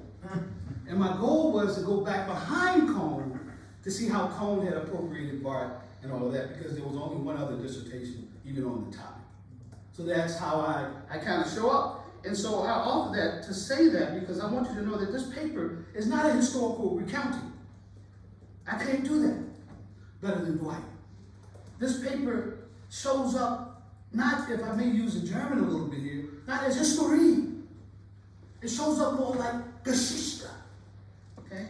More like this idea of a history that's not grounded, a history beyond tracks in a sense, but a kind of eventful participation with God in you in creation or in thinking about theology. I'll say this in a different way and get into this paper. Randy Weston a wonderful pianist, wanted to study with Thelonious Monk. And so Monk invited him to his house. Monk didn't say a word, opened the door, Randy walked in, sat down for hours, and Monk just played. And he said, that's good, that's a good first lesson. And then Randy left, right? And so there's what am I saying? There's a sense in which I just want to play. I want you to hear what I have to say today, and then we'll let that flesh out some of the questions that I think I heard this morning, okay? And I want to begin with 2 quotes. The first quote is from Leonard Cohen, the Canadian singer, and the second quote is from Thelonious Monk.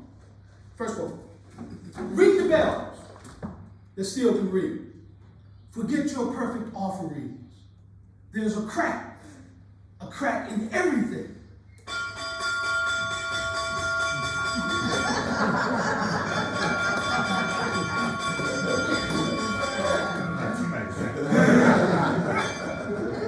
That's great time. That's how the right fits me.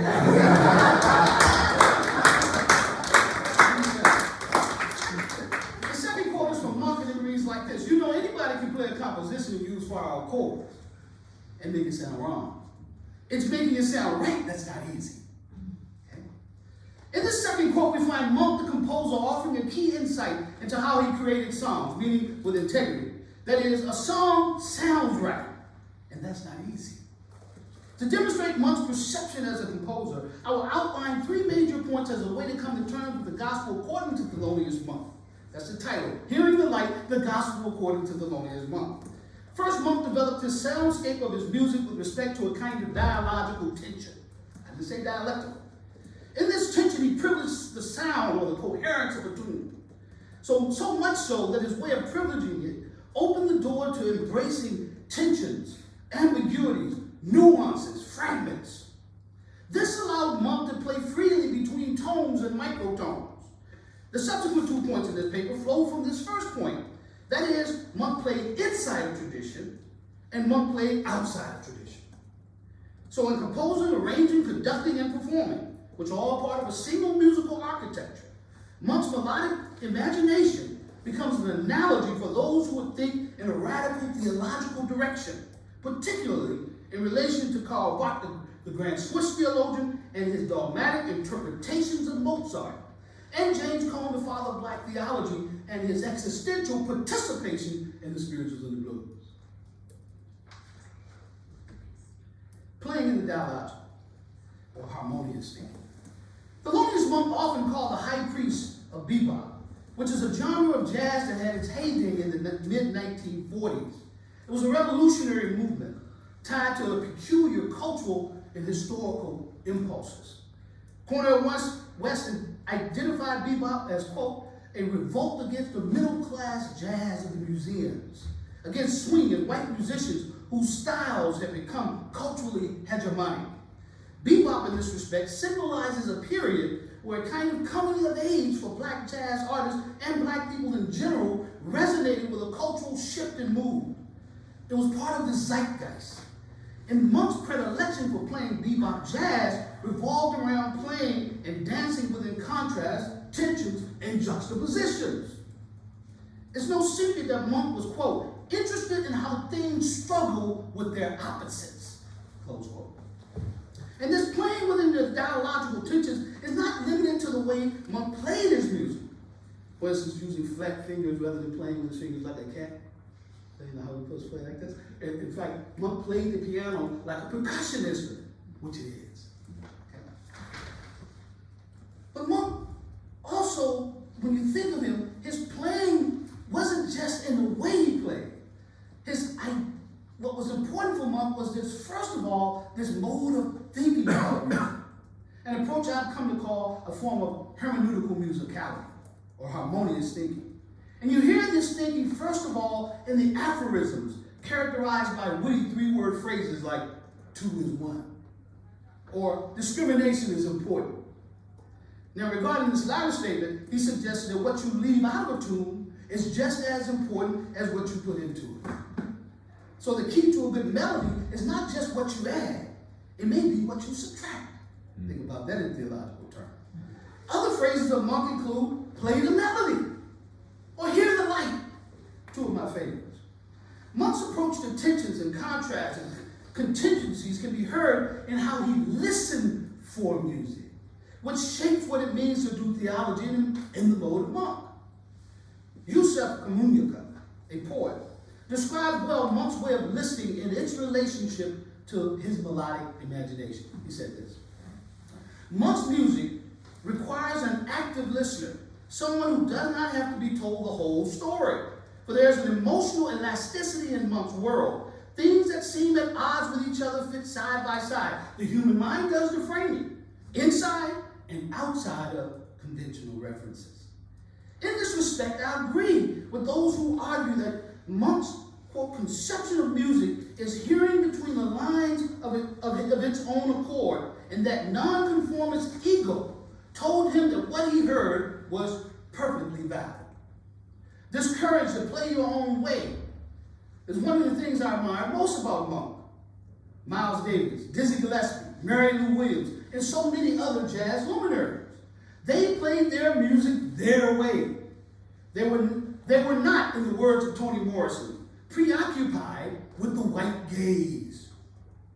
This reminds me of an interview by Cornel West, who described another bebopper named Charlie Bird Parker. The title of the interview is illuminating. It is, Charlie Parker Didn't Give a Damn.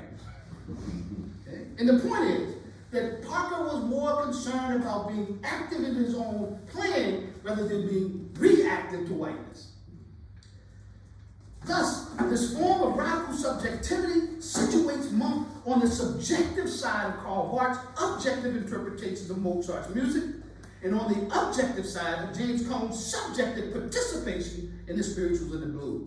In other words, it places him on the inside, meaning in between the cracks, those places where the light gets in, dancing around the objective and the subjective. Listen to Karl Barth's description of his objective view of Mozart. He reads like this: Mozart's music is not a personal confession. He does not reveal in his music any doctrine, and certainly not himself. Mozart does not wish to say anything. He just sings and sounds. Thus, he does not force anything on the listener, does not demand that the listener make any decisions or take any positions. He simply leaves the listener free. And then he goes on, he's just waxing eloquent about Mozart. He says, Mozart apprehended the cosmos and now, functioning only as a medium, brings it into song. Truly, we can call this incomparable. That's Barth's interpretation of Mozart, and it reflects Barth's theology. By contrast, James Howell Cone, the father of Black theology, stands on the other side of Barth.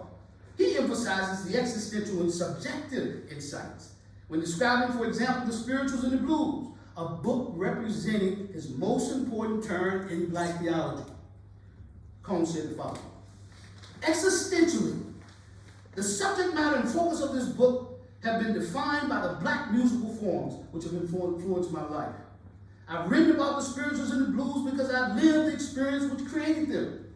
I affirm the reality of the spirituals and blues as authentic expressions of my humanity, responding to them in rhythms of dance. I therefore write about the spirituals and the blues because I am the blues, and my life is a spiritual. Without them, I cannot be. In this, we hear this juxtaposition, without it being a strict contradiction, that is between Barth's dogmatic interpretation on one hand, Cone's existential participation on the other. They're speaking in terms of an emphasis or an accent. So don't dogmatize the subjective and the objective, okay? Don't dogmatize it. Don't make it into a binary. Monk, however, approaches this from another perspective. He troubles their categories. How? Because he plays in the surplus and provokes a kind of mindfulness, a playing or framing in a way where things that seem at odds with each other fit side by side. In his melodic logic, Monk inspires a mode of thinking in and around Barth's objective and Cone's subjective orientation. This is why in another context, I argue that Barth turned Schleiermacher upside down Comb turns bark inside out, and I move around and round with a hermeneutical circle. Upside down, inside out, and around. Upside down. You know that song. Pensively attending to their differences. Monk inspires, as one writer notes, a disharmonious harmony in his music. This explains why I appreciate Monk's aphorism. It is challenging us to hear the light. For we must immediately come to terms with the fact that you're working with a mixed metaphor, for we don't hear light. We see light. In the Western mode of thinking, however, we demand that our ideas be clearer, more rigorous, more precise, because we crave the kind of exactitude. Maybe we're craving control. We moderns have received a heritage where we think, know, and see, not hear, believe, and dance. In the African American religious aesthetic mode of religious apprehension, I've become fascinated with an oral aesthetics, A-U-R-A-L. In a religious taxonomy that frees or liberates our thinking from categories that tend to overdetermine and circumvent the critical, creative, and constructive power of the Black religious orientations. This kind of religious freedom corresponds with the view of Charles H. Long, the historian of religion, who argued persuasively and provocatively, and he always said this, and he writes in a different way in the book. He said, a theology of freedom is first a critique of theology as a powerful mode of discourse. Catch that. They gotta catch that. This is the first step toward a freedom that liberates, not merely in our Exodus experiences, but also during our exiles. In case you haven't figured it out yet, Americans are enduring an exile experience right now, and Black Americans have been experiencing that for a much longer time.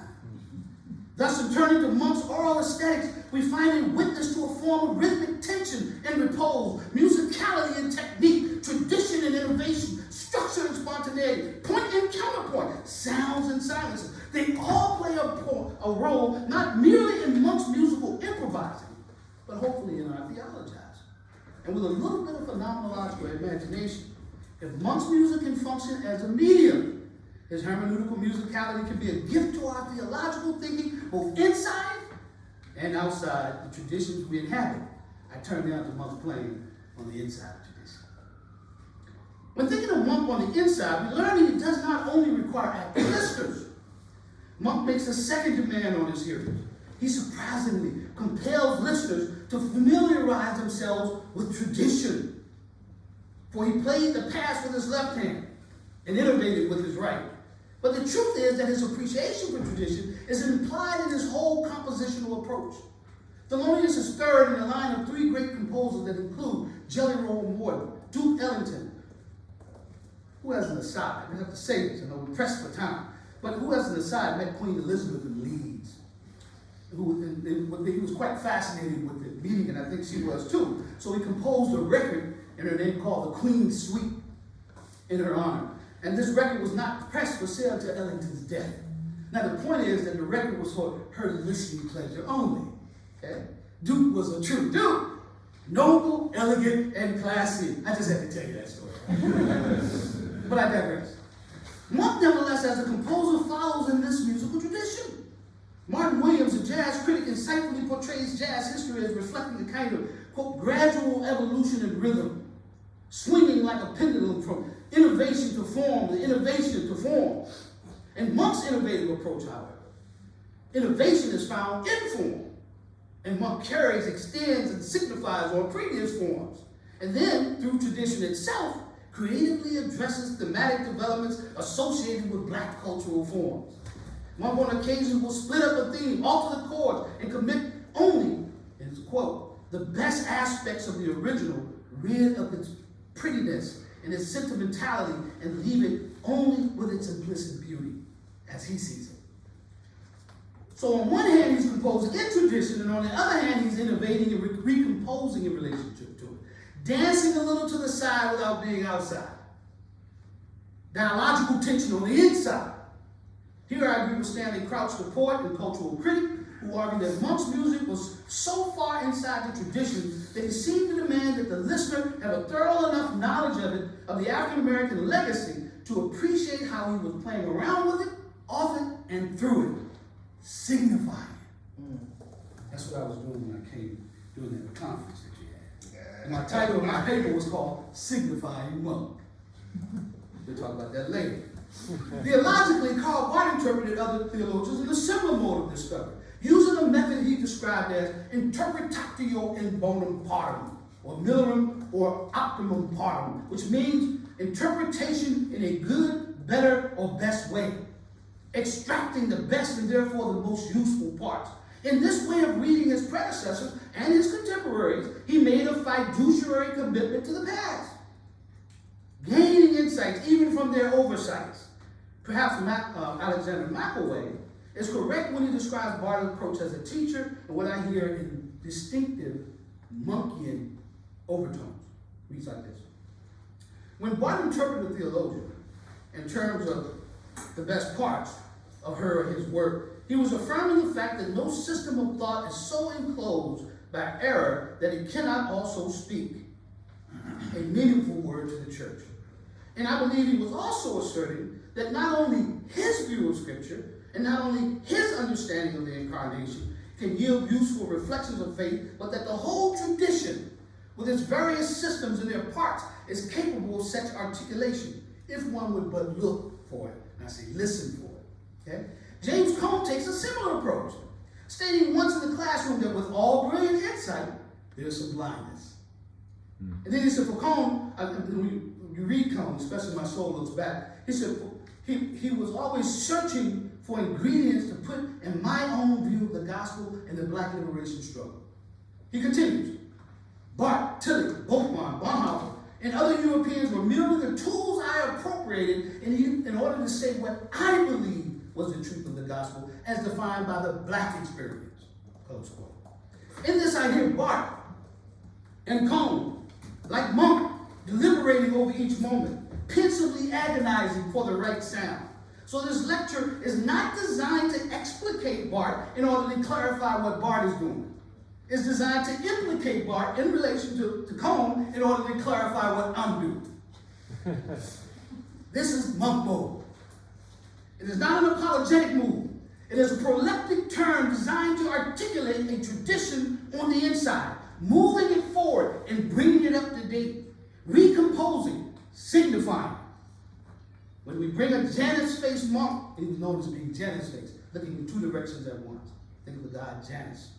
When we bring a Janus-faced monk to the conversation between Barth and Cone, that is one who plays ambidextrously, looking in two directions, past and future, toward Barth and Cone. We're not creating a movement, but participating in a movement within a movement. That's why Monk was described. Monk was a revolution within a revolution. And I always say when you got a revolution within a revolution, that means you point to something beyond revolutions.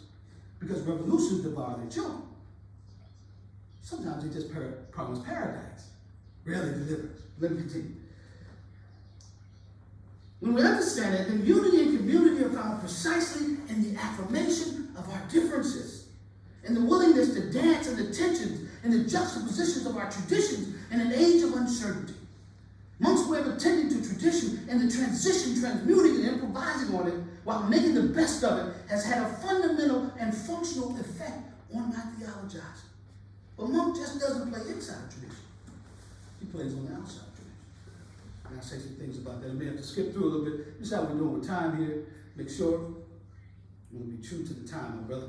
I'm already at 20 minutes, so I'm going to skip through kind of quickly, all right? That long introduction got me a little bit there, all right? This brings me to perhaps the most demanding and liberating aspect of Monk's musical estate.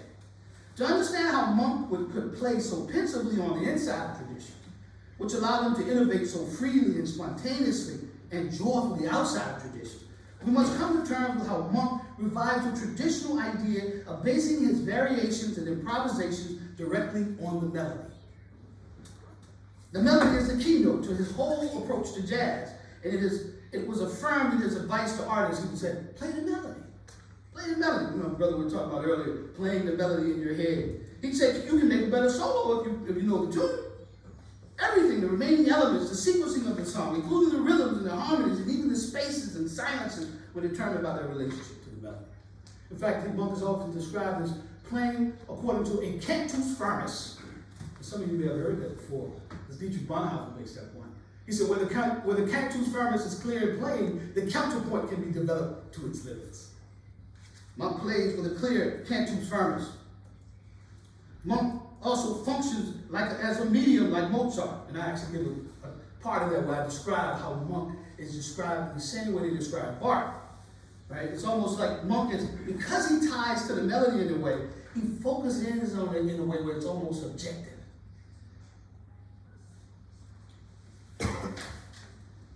On the other hand, Monk expresses fully his own individuation, manipulating the black keys, sharps and flats. He can highlight the melody by subtracting and distilling it as effectively as others add to it.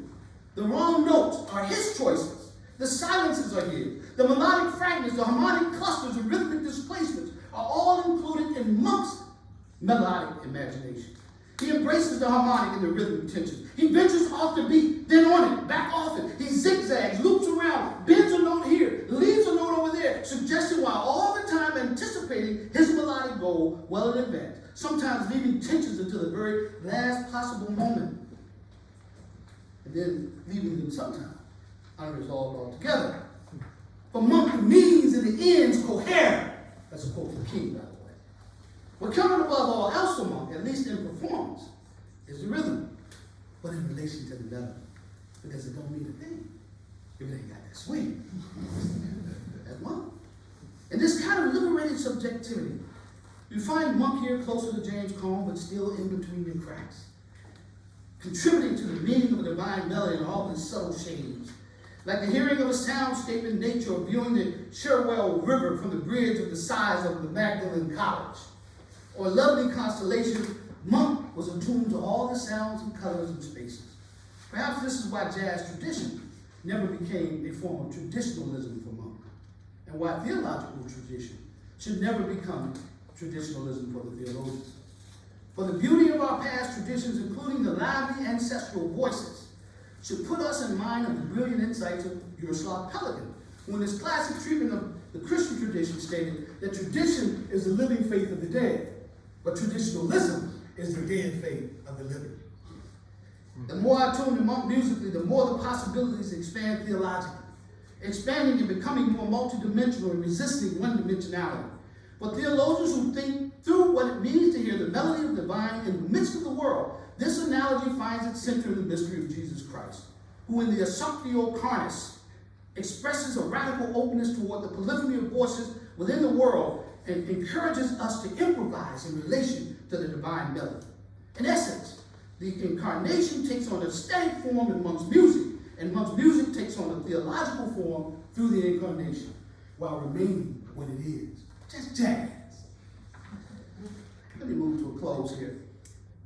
Through what I call a free pneumatic counterpoint, if the cantus firmus is clear and plain, going back to Bonhoeffer, extra church realities in the Word of God heard extramuros ecclesia, that means outside the walls of the church, are set in relief more clearly in folklore, spiritual, blues, and hip-hop, and other modes of being or styles of life which become consequential for the analogical imagination.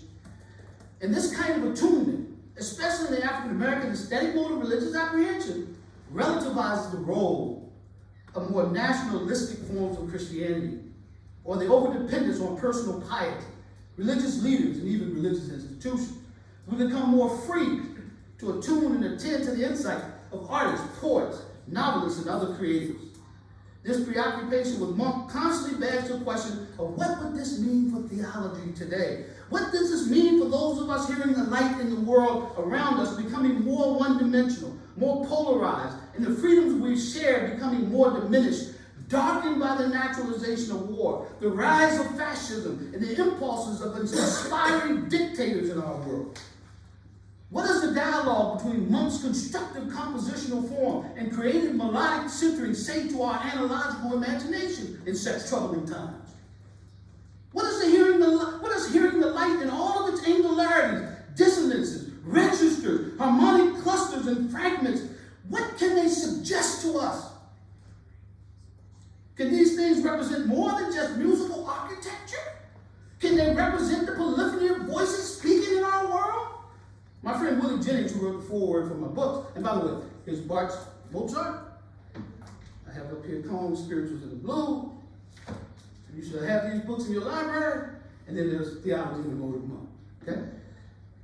My friend Willie Jennings asked us something. He said, what does it mean to live through a song or a drum beat, closing in my brother? Live through a song, a drum beat, or a bass guitar riff, or chord progression, or lyrics that capture a stubborn dilemma. And who would find it necessary to do that?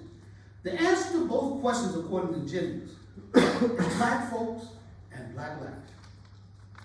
This, however, is not a racial exclusivity. This is the way of all flesh enfolded in a world of trouble.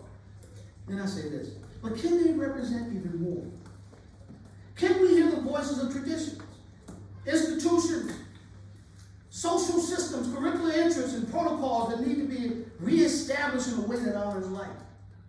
If we as theologians would honor the dialogical relationship between Bach, Mozart, and Combs, the spirituals and the blues, between the dogmatic categories and the concrete experiences, and hear the light of the gospel, according to Thelonious Monk, then the rhythms we share, even in the academic industrial complex, conceals the same paradoxical significance that many other institutions conceal. Indeed, in the economy of redemption, I am suggesting that we not only hear the gospel in doctrinal statements or the reiteration of creeds, we will hear it in a renewed religious imagination. We will hear it in the Psalms and the testimony and prayers of those who marched during the Black Freedom Movement. The Spirit's witness was sound in the Black Power movement, as James Cone noted, in the Black Lives Matter movement, in the Me Too movement. The symphonic witness was sound in the cries of prisoners and poor in Ferguson, Ukraine, Israel, and Gaza, and Oxford. And it was sound in student encampments when they critiqued universities, and sound in universities when universities resist unchecked state power. And in all these voices, if we hear the light, we will discern the voice of God, of a God that resounds in every moment and in every place where freedom for humanity and the world resounds. If only we hear the light of the gospel according to Thelonious Monk. Thank you.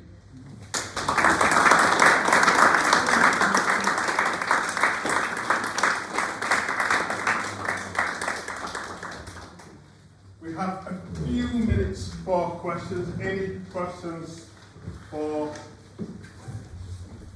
our brother?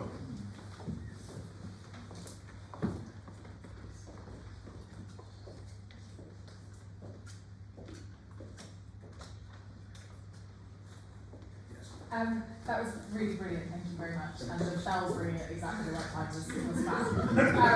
That took a minute from me right there. there. It was so good. I was wondering, when I was listening to you talk, particularly about Monk's way of moving through music, with this tension within tradition and then kind of dancing around the outside, it really made me think of, I think it's Patricia Hill Collins who talks about this idea of being the outsider within, in womanist theology, being outside of traditional community and simultaneously within traditional community, and that offering a really unique perspective. I wonder whether your reading of Monk's kind of musicality sits with that at all, whether it's almost as though he's practicing that idea of being outside and within something at the same time. And this is why I said a dialogical tension within, because one of the things people don't know about Monk, when he would get up and dance, he was actually conducting. And so, in fact, at one point they were laughing at Monk when he was doing his little, and he was like, oh, and they realized that he was emphasizing tones in between, right? And so they had to learn to hear with their eyes and see with their ears. And so what I'm saying is that the categories we typically use, we need to critique those categories. That's one of the big lessons I learned from Charles Long. Charles Long was very critical of, his issue was not that he had a problem with theology in the sense that we frame Long. That's not Long's issue. We have Long mixed up there. I know Long quite well on this. Long's issue wasn't whether you did theology or used European sources. His issue was whether European sources overdetermined what you were doing. That's the issue. Right? And Long had a deep understanding. By the way, the only picture on Long's wall, when I removed all of his books, over 200 boxes of books and papers, was Joachim Bach, his Jewish teacher. That was the only picture. And an African mask. Now you got to signify a little bit. You see? So I think we really misread Long when we use him as this person who's an attack. You know, he had a fascination with Karl Barth's theology. You know why? He said, because black people, this is quote, need a big God. Because he sees that's where the heroic energy comes from. From right there. You said hope. Hope theologically is not rooted in the powers. Hope theologically is not rooted in the exactitude of your experience and what you've been through. Hope is something that's like the blues. You know it's all wrong and you can't do nothing about it, but you do something about it. That's Baldwin. I'm quoting Baldwin. His piece is called The Uses of the Blues. You see? And he said, and that's a critique of the American way. Because we ain't trying to do that in America. In fact, I would argue that our problem is we're too busy trying to turn America into the light rather than being the light in the midst of the American darkness. That's the issue for me. I'm not trying to fix America. I'm trying to play some music. Right? And so I have a piece in one of my books. I talk about this idea of going from Minton's Playhouse to God's playground. When you go to Minton's Playhouse, things have been turned around. Now you're sitting at a black man or a black woman's feet. Right? And now the jazz club is like a storefront church. Midnight is like noon. Things turn around, you see? And so there's a sense in which I think we're too preoccupied with the white gaze. See? And I'm not trying to do that because there's too much good stuff. I mean, we got it. And by the way, Long would see Bart as a part of his heritage to exploit. So I'm not trying to follow white interpretations of Bart. I do a left-wing Bart. See, which is a different view of Bart. Even Bart said, hey, you're not trying to make a Bartian out of me, are you? That's what he said, the Bartians.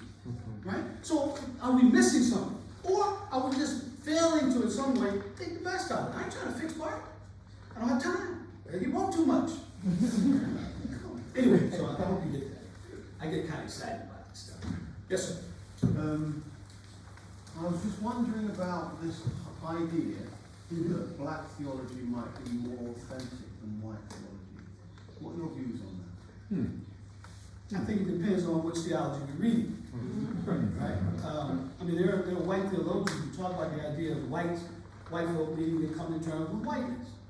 And we might see some real authenticity in that. Right? So, but the key is to do the work and to do the reading. Right? Sometimes the critique that we see being leveled is itself the ideology. We get caught in critique. That's why I like books like Kevin Quashie's book, The Sovereignty of Quiet, where he talks about different ways of responding to power. When do we limit it to just one way of responding? Right? Charles Long understood the importance of being in a boardroom as much as being on the street. You see? So there's these gradations, this wonderful surplus. And what monks helps us to do is to have some kind of access to the excess, to the possibilities. And I think we have to be careful when our way of responding to issues become ideological and ism. I'm always suspicious. Me and my sister, she left, but we were talking about that yesterday because someone said, no, it was someone translated the word. They didn't want to translate it as womanism, they wanted to translate it as womanism. Not as womanist, but womanism. And she was like, I don't like that ism. I said, I don't either. That ism is kind of, it reduces a little bit. Anyway. Any other questions? How would you relate Monk's approach to the tradition of the Hebrew prophets? Listen, the way I see the Hebrew prophets, wonderful diversity, right? I mean, if you're trying to have a wonderful, joyous day with your church, you're not preaching from the prophets. If you're going to preach to the prophets, you're going to preach from one who might be a priest and a prophet, like a Jeremiah. Somebody that got some good stuff in there, right? There's a saying, you don't invite a prophet to your party. You're trying to have a party, he up there arguing with the DJ. Come on, man, you're trying to have a party. So the Hebrew prophets, just like the New Testament, those 66 books, man, I'm going to quote Bart. I know people say, oh man, you quote Bart, oh my God. But Bart said there's 100 theologies in the Bible.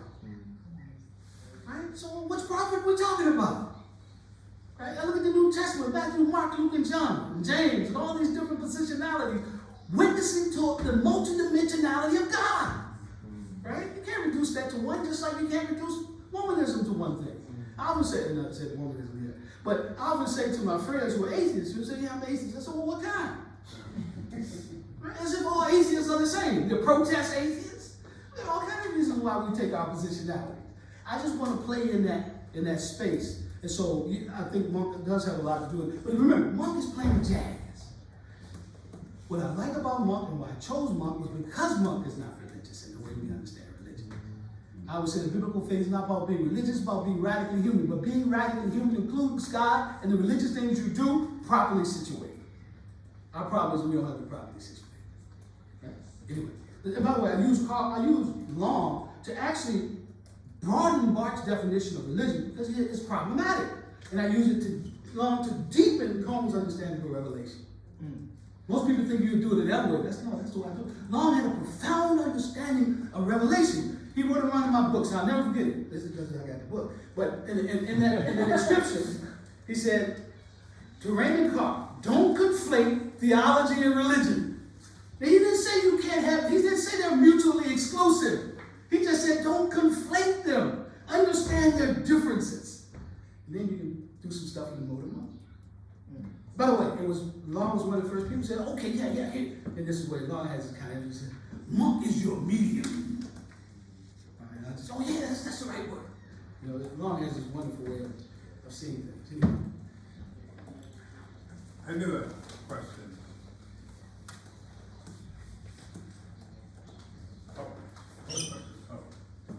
Would you please drop names of the 2 book references in the chat? Okay, these book references here, Karl Barth's little chart. Yeah. James Combs' Spirituals in the Blue. Yeah. And don't forget Raymond Carr's Theology in the Mode of Monk. That's 3 volumes. Any other thoughts?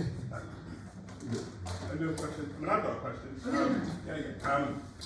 Okay, so you're citing Monk as your chief interlocutor, but of course Monk is at a particular point in jazz history, kind of mid-20th century. How then would that then speak to, I guess, contemporary people like Wynton Marsalis and... Wonderful, yeah, and probably critique him a little bit, but you know, one of the things I really do with Monk, I did a paper recently at Princeton, and the title of the paper was called Bebop, Barman, and Bart. Because I wanted to, in some way, tease out the revolutionary notions within bebop as something I can use as an analogy to critique, like the Barman Declaration critique. See? And it's the same way. When I see this movement right now in America, with over 600 presidents in their colleges, and they're saying, well, no, we want freedom. I want to in some way play with that, reestablish, redeem that. I know that word's problematic, but I really do. I want the best of that. We don't want to miss that. Even though we need to be critical of the academy. But at the same time, when you see the academy getting together, it's almost like they got their own UN because they see a problem. That might be some good news in that. You see? So I always try to, when I look at Monk, he helps me to think about these differences in that way. Any final questions?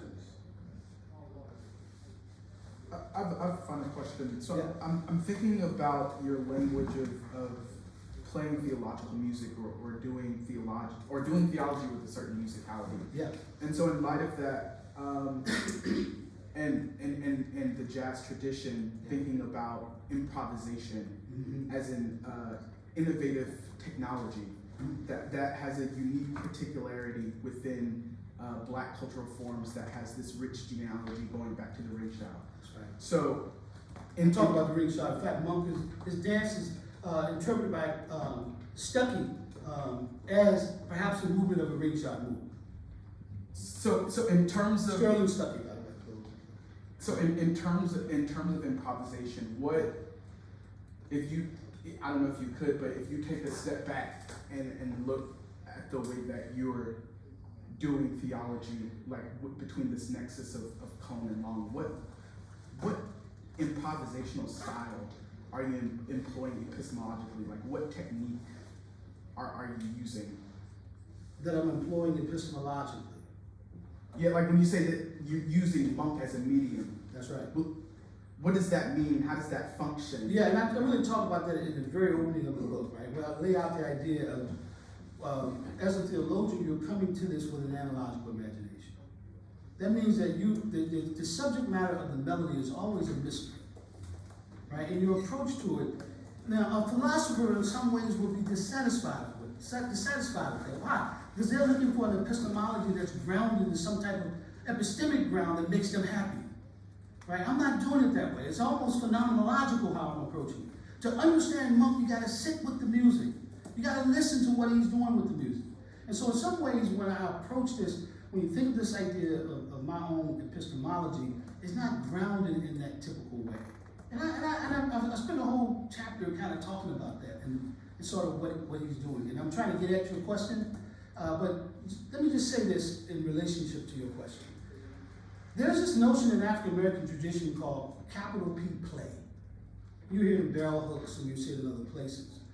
I'm under the impression, when you understand redemption, that it liberates you in a way that play then begins to inform work, not work informing play. Right? And some people will even say that, you know, I work hard so I can play hard. I said, no, man. You look at the slaves, you read Jefferson's book on Notes on Virginia. He didn't understand why they were up at night. Their being up at night would get them through the next day. He's trying to figure out when they go to work so they can do his work the next day. And so black folk have this wonderful capital P tradition of play, and that looted quality that I'm talking about is rooted in amongst music.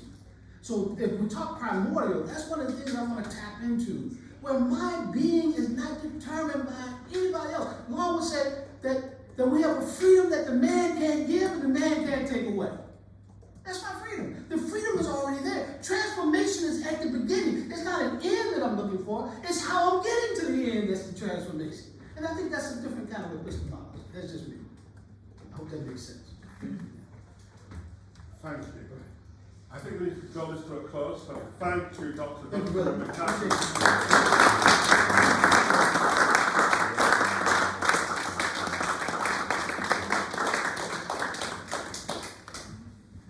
I want to thank all our speakers. Dr. Dwight Hopkins, Dr. Grizzell,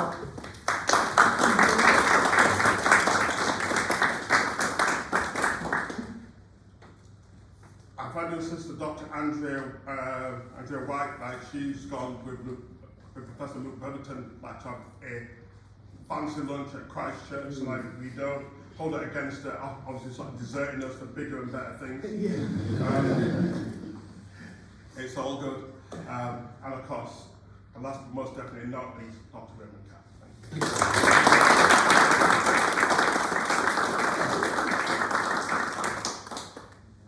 Thank you all for coming. I want to encourage you, if you are free this evening at 7 o'clock, we have more of the same, but not more of the same. It's a different mode, so it's more aesthetic and artistic. I'd like to invite our brother and friend, Bennett Malunga, if you would stand. Yeah.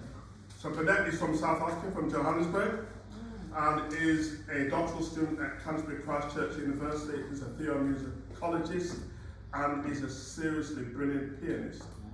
And so this evening, obviously no pressure there, but no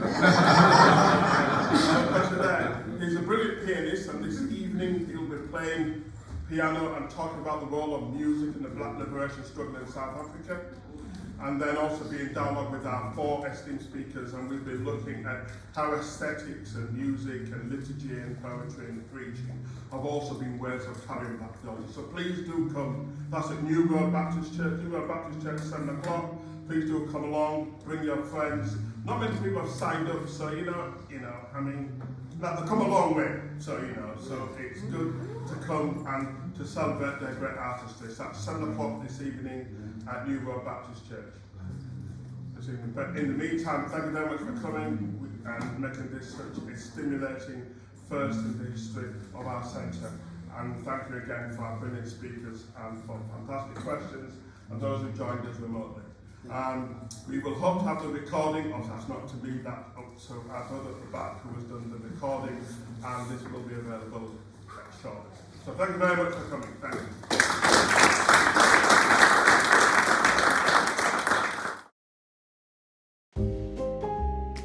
The International Colloquium Series, confronting global issues with moral clarity and intellectual depth.